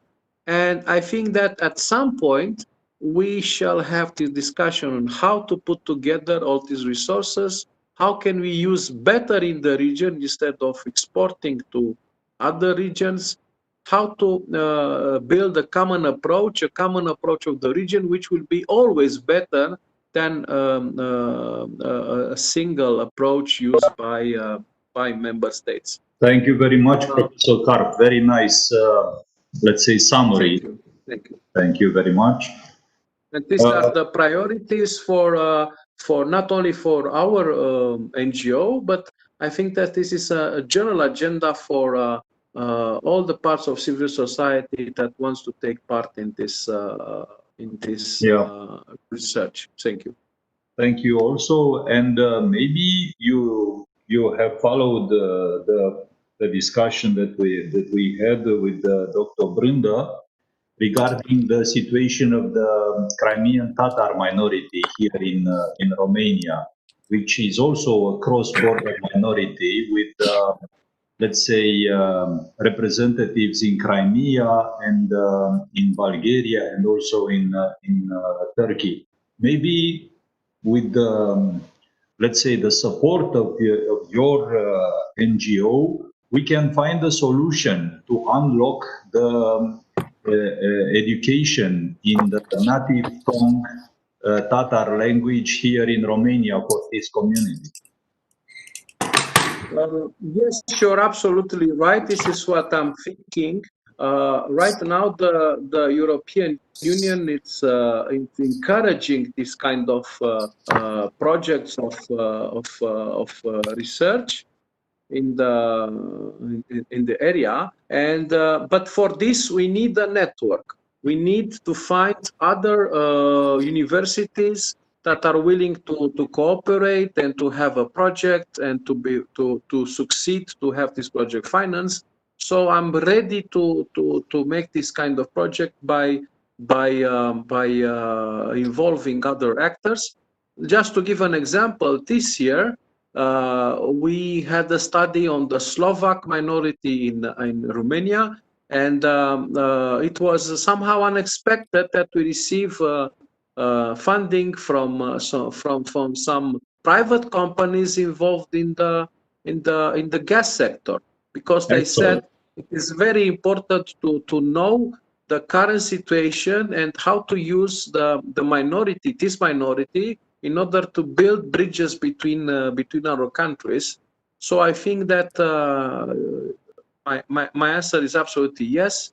We need to find more about Crimean Tatars, about Gagauz minority. We have a lot of studies, a lot of research, but not a research from the Black Sea region perspective. I would say that we have excellent researchers made in Germany, in the Republic of Moldova, in Romania, but not an international expertise research on from the perspective on how this minority could contribute to the development of the Black Sea region.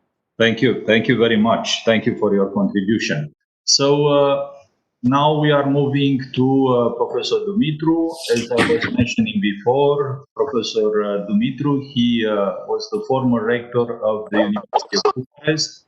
He is a philosopher, a member of the Romanian Academy, and the former Minister of Education of Romania. So he has an almost complete view of the way in which we could think about promoting an education oriented towards cohesion in the society. Professor Dumitru, you have the microphone. Thank you. Thank you very much, Professor Eden. And again, I'd like to express my gratitude and my joy for being part of this important conference. Before I start, is there any way you can allow me to share some slides? I know that you host. Oh, Professor Mikas, very nice meeting you and seeing you. Hi, hello. So it's very easy. Is the third button from the left with an arrow? I don't see that. I don't see that on my screen here. I know the system. I know the features of the system, but it seems that I don't have here all the features. Now you already are sharing your content. You just need to select the application that you want to show. Can you see now the presentation? Not yet. No, we cannot see it. Okay, So, I guess in the interest of time, I'm going just to comment on those slides. now, can you see now your arrow? Because I gave you the permission to share. It should be an arrow, a vertical arrow button. Yeah, I know how it looks like, but I don't Next see to it the on camera, next to the camera button. Yeah, next to the camera button. Yeah, I have open system preferences, but when I click on that, No, it should be something that should be written share content. no, I don't have that. Sorry. It may be that I don't have all the features installed. Who knows? Well, again, in the interest of time, let's pass over this technical problem. It was not essential to have the slides, so I can try to do my best, just speaking freely and commenting upon my content of the presentation. So the title of my short contribution is actually a question. Could you hear me? Yes, we can hear you very well. Yeah. Okay. And the question actually which is, I'm sure, on all of our minds is, from now on, where to? And I'm going to share with you to give you some short reflection on our condition during this outbreak. Starting precisely from the background that Professor Mamute then presented, because in my case, what is important now to share with you is my experience as an educator, as an instructor, and also my experience as an administrator of the University of Bucharest and for some months of the Ministry of Education. But of course, in all those capacities, I could not foresee what was going on to happen and what is happening now since February or March in this part of the world. And what I need to do is to reflect more upon our condition and our duties as instructors, as educationalists, our duties toward the new generation and towards the future of our society. So this is already common sense. And we all experience this peculiar, let's call it, war between two species. Our own human species, on the one hand, the global village, the global society, and this invisible but nevertheless deadly virus, which is a species in itself. But paradoxically, I would say, for at least 6 months now, no conventional confrontations took place. And no major terrorist action or some other vicious attacks were carried over. So, in other words, no heated confrontation with major causal casualties or fatalities occurred in the last 6 months or so. Nevertheless, I guess we all agree that we are witnessing one of the most dramatic and traumatic episodes in recent history. Because everything that is going on now with the pandemics is affecting us globally, the whole world, regardless the form of governance, the religion, or the political ideologies that we embrace. Now, as academics, as scientists and experts, can we really say something which is definitive about this planetary calamity? Now, of course, most of us do just that. We are actually in the situation in which we are supposed to say things about what is going on with us. And there are people who are supposed to communicate evidence-based things about the outbreak. There are some others who who are just airing sheer speculations, trying to cope with their own fears or frustrations, or in some other situations, they want just to stir emotions in other people in order to manipulate their emotions. And unfortunately, from my own perspective, there are some other people who are just in denial. And they feed, again, in my own perspective and interpretation, they feed in an irresponsible way versions of purely speculative conspiracy theories. And actually, this is what I want to address very shortly here in front of you. The threat of those conspiracy theories, which, again, to my own understanding, is a major threat which is going to undermine the social cohesion within our nations and also in a more global perspective. So this shows actually that we live through a deep world crisis. And I believe the worst is not over yet. Because until we are going to have a vaccine, we cannot say that we are safe. Of course, we know that there are some remedies, there are some strong recommendations which are constantly in the media, and the epidemiologists and some other experts are communicating very often those remedies, such as social distancing, wearing masks, and also observing some very basic rules of hygiene that actually we are supposed to learn before we get to formal schooling in our families, and so on and so forth. But on the other hand, we all feel, I guess, that the consequences of all this will be huge. And especially so for the geopolitical equilibrium, which is challenged nowadays and which is going to undergo major changes in the near future.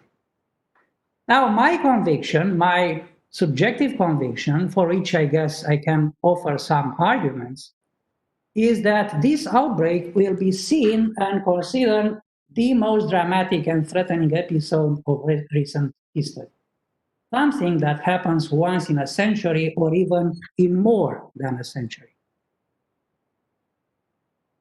Other than that, I am very reluctant and cautious in what concerns making a precise forecast. I do not want to make any ungrounded speculation. But to tell the truth, I can be very precise about my own states of mind, and here it is what I would not like to happen with the way my generation is going to pass on the world to the future generations. And now I'm going to address very briefly some threats to social cohesion and what I believe is part of our duties as instructors, educators, and communicators for the society at large. Again, as I already mentioned, in my own understanding, a major threat, both on a theoretic level, but more than that, on practical, political level, is indulging into severe forms of conspiracy theories. Just a short aside here, a short parenthesis. Now I'm working on a manuscript, a book in Romanian. I may actually translate that also in English, against conspiracy theories, and I am deploying some arguments stemming from my own field of perspective, which is logic, epistemology, philosophy of science, and also I'm going to bring into the discussion some ethical theories and ethical concepts in order to address this issue of conspiracy theories. And the topic, the title of the book is just Against Conspiracy Theories. To begin with, these are very bad theories from an epistemological standpoint. Because once we get this bug, this, let's call it in a metaphorical way, the virus of thinking in a conspiracy theory way, we cannot make any longer the sharp distinction between the biological mechanisms and the logic of evolution through natural selection, which do not have any echo whatsoever in the realm of our moral and political normative thinking, on the one hand, and the real political and economic consequences of this biological global phenomenon, on the other hand. So my urge here, my warning here is, let's not make this dangerous confusion between some objective biological mechanisms and the moral and political values and decisions, respectively. So we should be more worried about practical consequences of those so-called conspiracy theories with their unwarranted beliefs about universal malefic conspiracies. And here there are some of those consequences. Acute forms of tribalism, isolationism. Bună ziua, mă auziți? Da? Vă aud? Can I go on? Can I continue? Da, perfect, perfect. Bun. O să începem la 12:30. Eu între timp mai sunt într-o altă conferință online și, mă rog, aștept să se termine și o să începem cu doctoranzii domnului Stanomir ca să pot și eu să... Sorry, I guess there is an interference here. Can I continue my presentation? Tot felul. Could you hear me? Da. We hear you. We hear you fine. Somebody has left their microphone open. I believe it's Radu Karp. Yeah, I believe it's Radu Karp. Yeah. So let me just add a few things and then I'm going to conclude. So I guess these are some extreme forms, consequences of believing into conspiracy theories. And all of them are undermining that are a real threat to social and cultural cohesion. Acute forms of tribalism, isolationism, racism, and xenophobia. All those political feelings and emotions will severely undermine the valuable processes of globalization and universalization of those progressivist features of diverse cultures, symbols, and religions that we all cherish and we all hold very dear.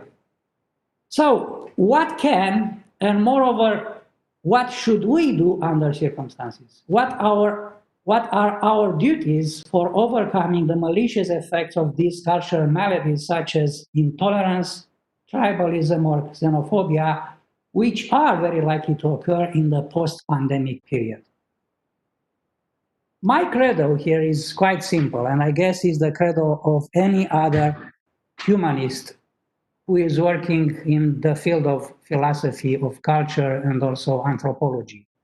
I guess we should act politically and culturally in a responsible way such that we can nurture universal features of our human condition.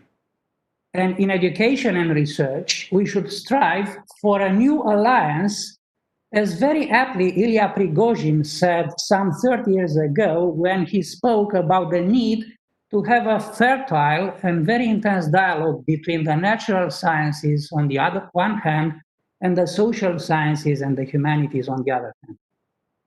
One open question, which is of interest especially now for ethicists and for philosophers, but is going to be also very important for decision-making theorists, is what type of moral theory or theories, what type of moral agency would fare better with the lessons that we can draw from the pandemics?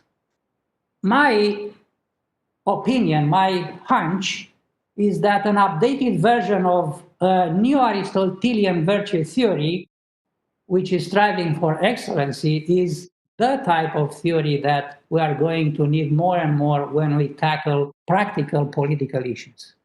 And the hope is that educating the young generation in the spirit of the expert knowledge, we can build in our students the critical thinking abilities and the proper attitudes, both epistemic and praxeologic, which would pass on the realist message of the pacifist, democratic, and non-populist politicians.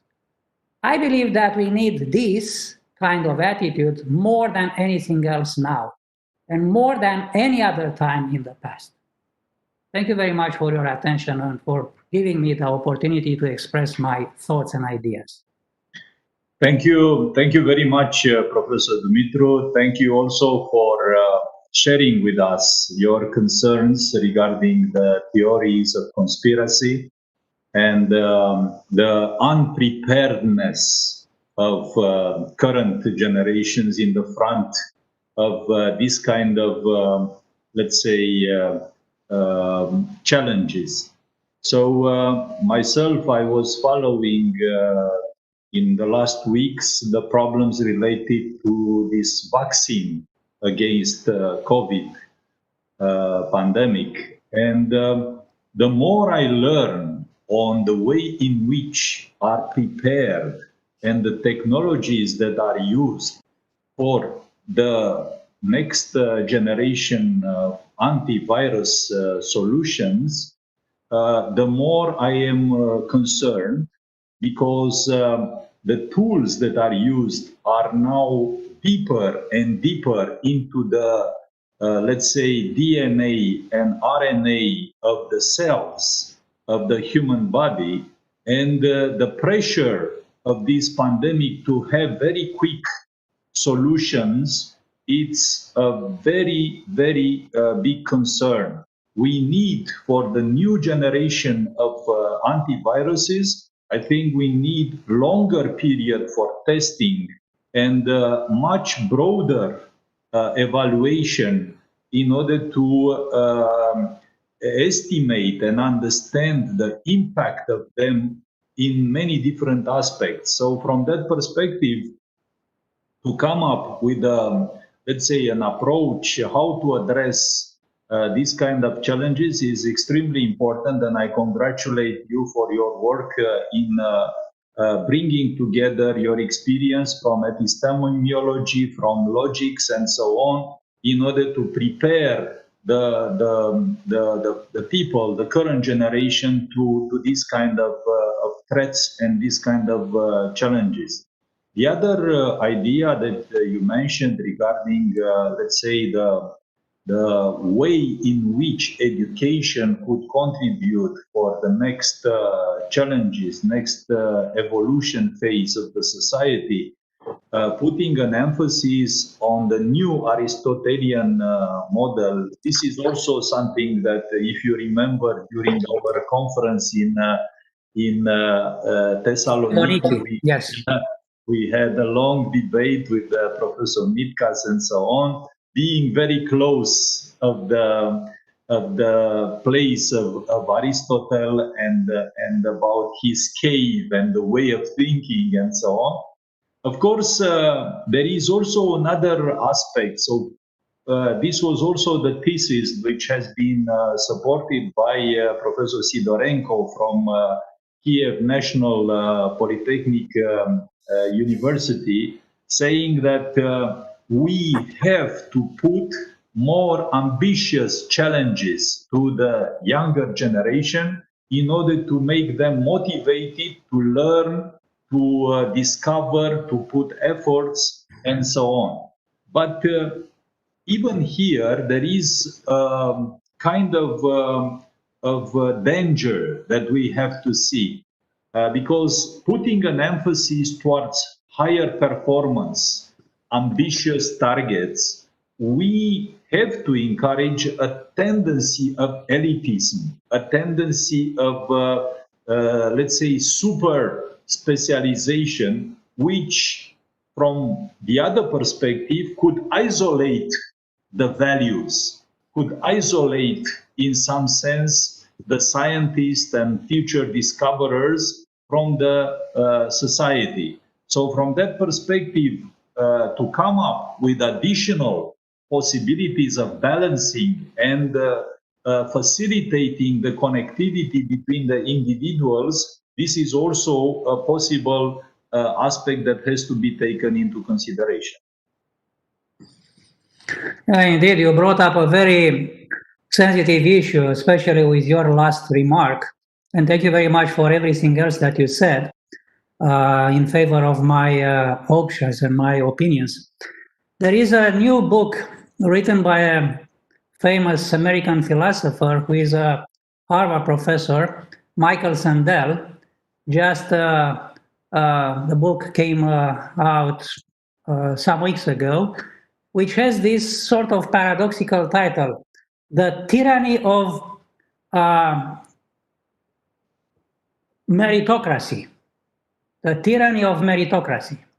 So we all actually indulge into this kind of idea, philosophical background idea that we have to strive for excellency and that we have to give to people who have the merit whatever they deserve, because the merit is very important. The meritocracy in the universities is very important.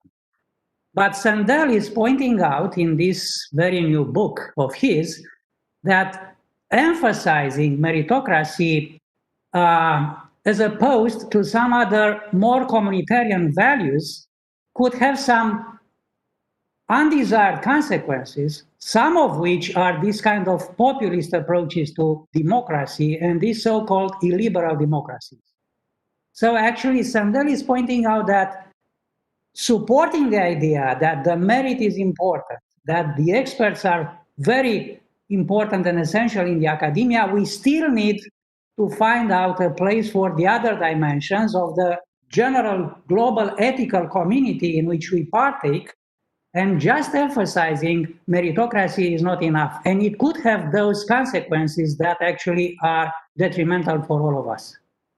So indeed, what you said here in the end is that we have to strive for this kind of equilibrium, balance between all those dimensions. And this is why I believe that this kind of neo-Aristotelian framework in ethics is very, very important now, because Aristotle emphasized the need for the community. He famously said that we are zoon politikon, we are political animals. But on the other hand, we are individualities. So we need to get that kind of balance between the society and the individual. Yeah, thank you. Thank you very much. Professor Mitkas, would you like to say a few words on this? Aristotelian debate. This is a huge topic for discussion. I wonder if meritocracy is more prevalent today than it was 100 years ago or 50 years ago. I believe that in the past, meritocracy, by choosing the people who could do the job, who could contribute to science, who could contribute to the advancement of the society, dominate the world, because these were the people who could deliver were the only ones who could do the job. Now we have less of that phenomenon, because a lot of people express opinions, and a lot of these opinions see the light or gain momentum or gain in popularity. So I'm not sure if we live in the age of tyranny of meritocracy or of reduced meritocracy. I have to read the book, of course. Mircea always comes with a nice book suggestion in these conferences. So we thank you once again. But I don't know if we can continue the discussion or move to the next speaker. Yeah, maybe it would be good. Thank you, Professor Mitkas. Very nice point. But I would suggest to invite our next speaker, because now here we are proposing a new perspective, and the new perspective is voluntarism. So usually when I'm talking to my students, I'm telling you, because I'm teaching thermodynamics, and from the thermodynamics point of view, usually you start from the first law, which means at the end transposed, let's say, into a societal or anthropological behavioral aspect, just to gain, to obtain more. And then the second law of thermodynamics, which means to share. I mean, to, let's say, contribute to the society and to share. So voluntarism in the education and in the evolution of a person usually is becoming, let's say, extremely important.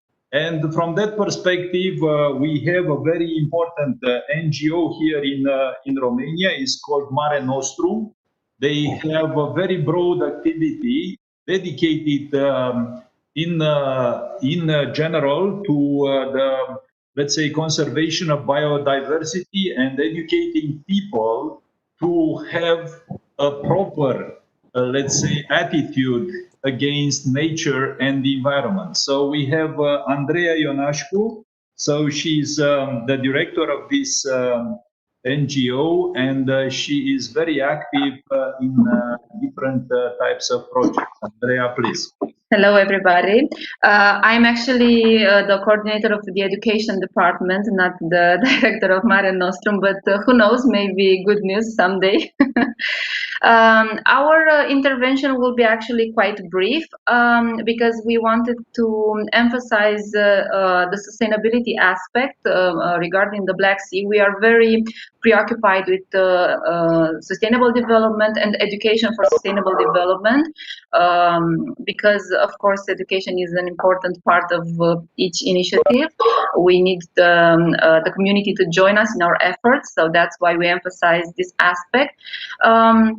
As I was saying, we are very preoccupied about sustainability because our efforts for more than 25 years now have been directed to all kinds of aspects related to the Black Sea, especially environmental and especially biodiversity conservation. We are talking here about dolphin conservation in particular.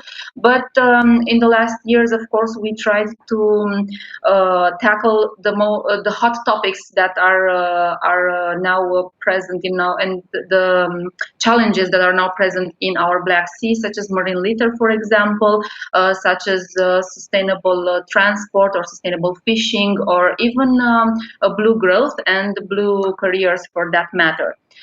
So I wanted to actually bring to your attention a new initiative that is that came from DG Mare, from the European Commission, in which Mare Nostrum is part, and also the Black Sea Universities Network is our partner, and we will be involved together in organizing a workshop. The initiative that I wanted to talk to you about is called the EU for Ocean Initiative, in which Black Sea is one of the sea basin focal point. It's an important sea basin from this initiative, because we are usually, let's say, maybe less represented in these types of European initiatives or projects that go together. And actually, the EU for Ocean Coalition, we see it as a strategic direction of the European Commission, and we are very proud to be part of it. It might interest you because it tackles three main topics, let's say. One of the topics is, of course, reuniting and getting together a lot of institutions, NGOs, authorities, universities from all around Europe that want to work together for the health, for the cleanliness, for the climate impact of the seas and oceans. The second topic would be related to young people. We are very interested in gathering a lot of young people in a Youth for Ocean forum, in which they can express their interest, in which they can be heard, and they can put together their ideas and have common projects. And of course, another topic is related to education and schools. We will be setting up a network of European Blue Schools in which teachers and students can be involved with their project. And I want to show you a short video that presents this initiative. This initiative may be better than I can do it in a few words. Just let me see how I can share my content.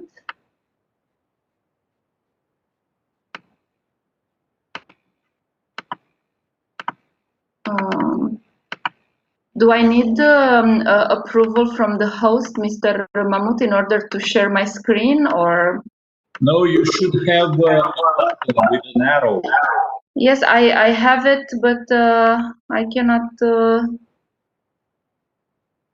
It says that I cannot share my content and that I have permission to share content. I have the button, but I'm not sure why it is not working.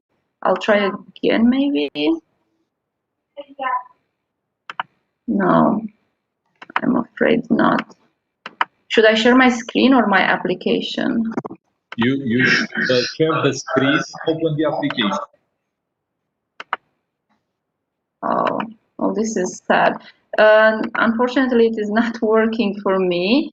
I have here the button, but there's a dead end where I cannot hit the share button anymore. Maybe you will send us a link and we shall share with the participants. Yes, if you could do that, that would be great, because I can send you just a second the link for The chat for everybody. Yes, I'll put it in the chat. And meanwhile,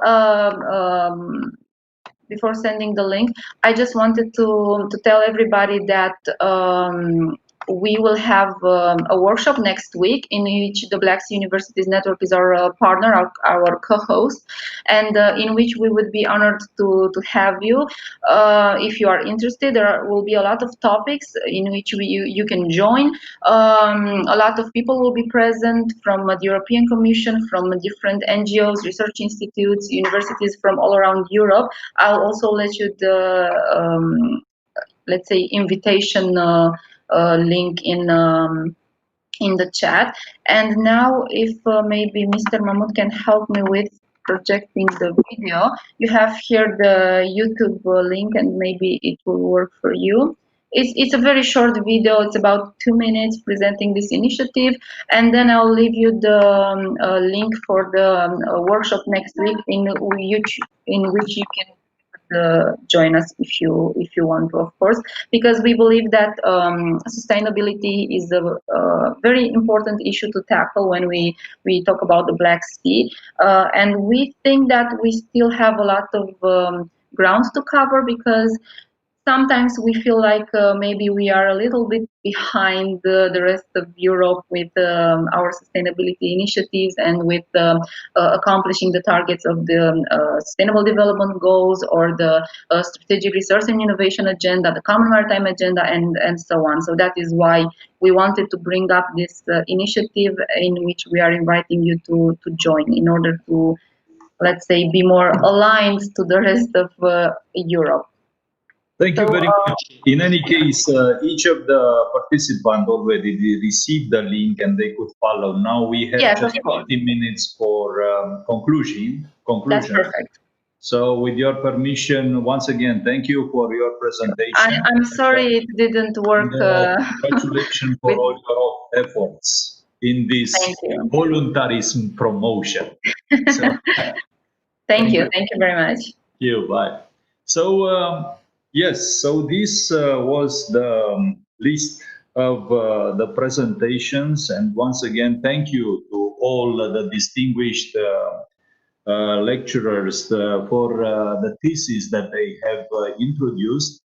Now we are, let's say, coming up towards the area of conclusions, and I would like to kindly ask the audience, whoever would like to make, let's say, a statement, or would like to make a contribution for just very short, 1 or 2 minutes, just very briefly, something that considers that it's important to be said at this context. So please, the floor is open.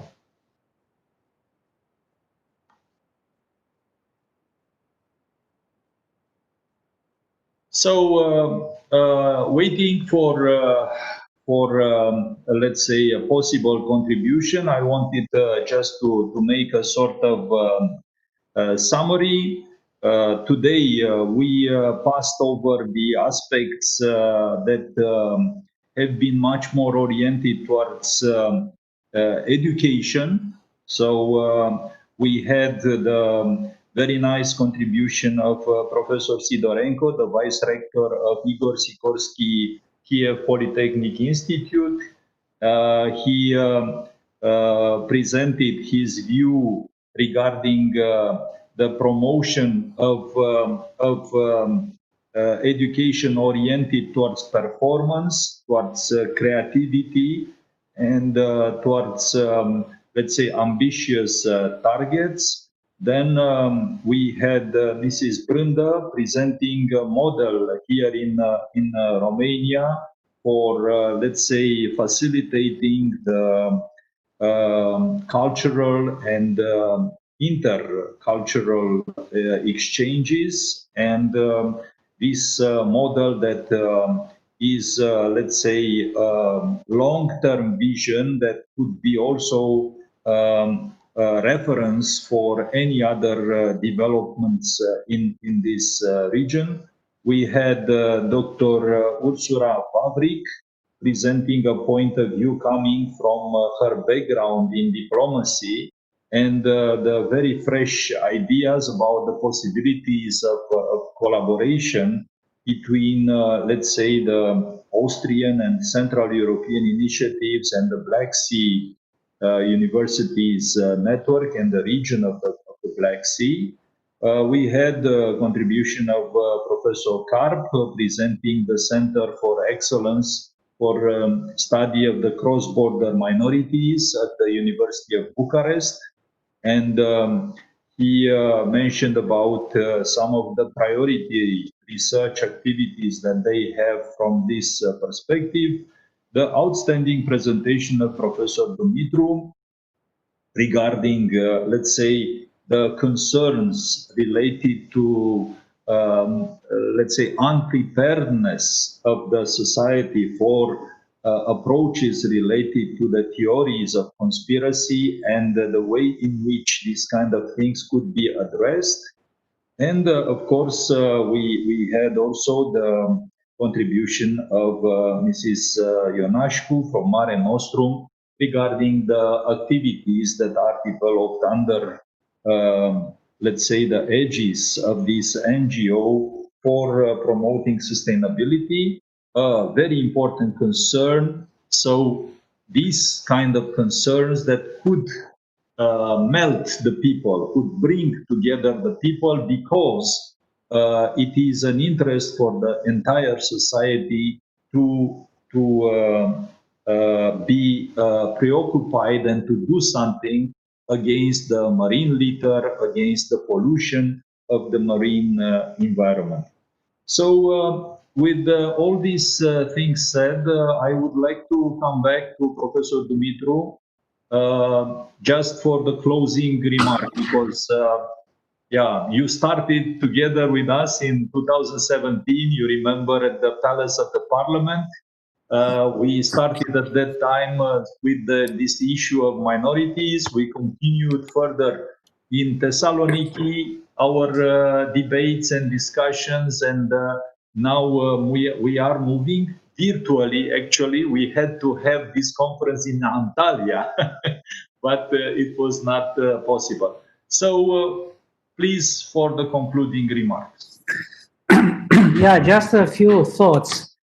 First of all, I guess that I would say that what BSUN is doing, together with some other networks, like for instance, now I'm representing the Balkan University Association, is extremely important, is essential for the role that we, people in the academia, researchers, educationalists, professors are doing for our societies. Well, now and then we may feel that our voices are not heard.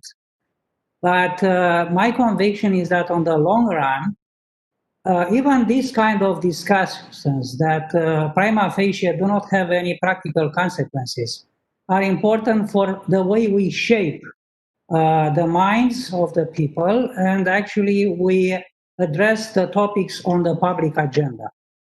And I guess we have to be confident that even if we are weak from a political standpoint, we do not make the big decisions for our societies.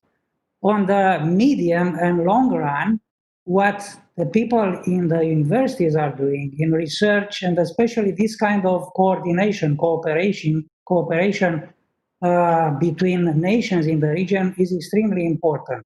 So I would say that on the long run, we lead the discussions, and actually we put on the regional and global agenda the topics that are going to be common sense in the future. So I would like to commend you, Professor Edeno, and all the other colleagues for this faith that you have in dialogue, in cooperation, and in bringing together people coming from very diverse backgrounds, cultural backgrounds, religious backgrounds. And this is something which is unique in this part of Europe.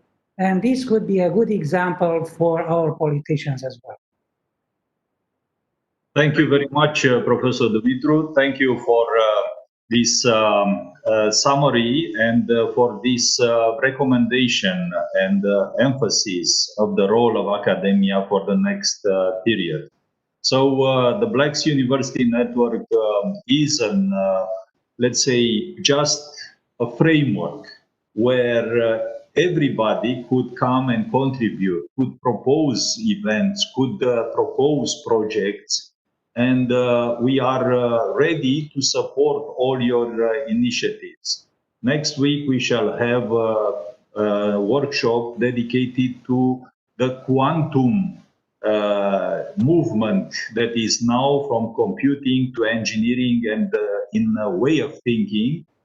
Then we shall have also different other events. In October, we have the Congress of the network that is going to be hosted by American University in Yerevan. And every moment, please be aware that we, the team from the International Permanent Secretariat, myself together with Mihaela and Andrea, Mihaela Lepădatu and Andrea Presura, we are ready to address all your requests. We are ready to reply to any of your messages and to support you in different initiatives. Thank you for participation, and we are waiting in our next events that we shall organize in the coming days. Thank you. Goodbye.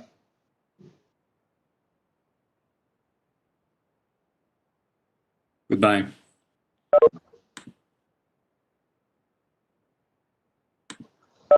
Goodbye. Goodbye. Goodbye.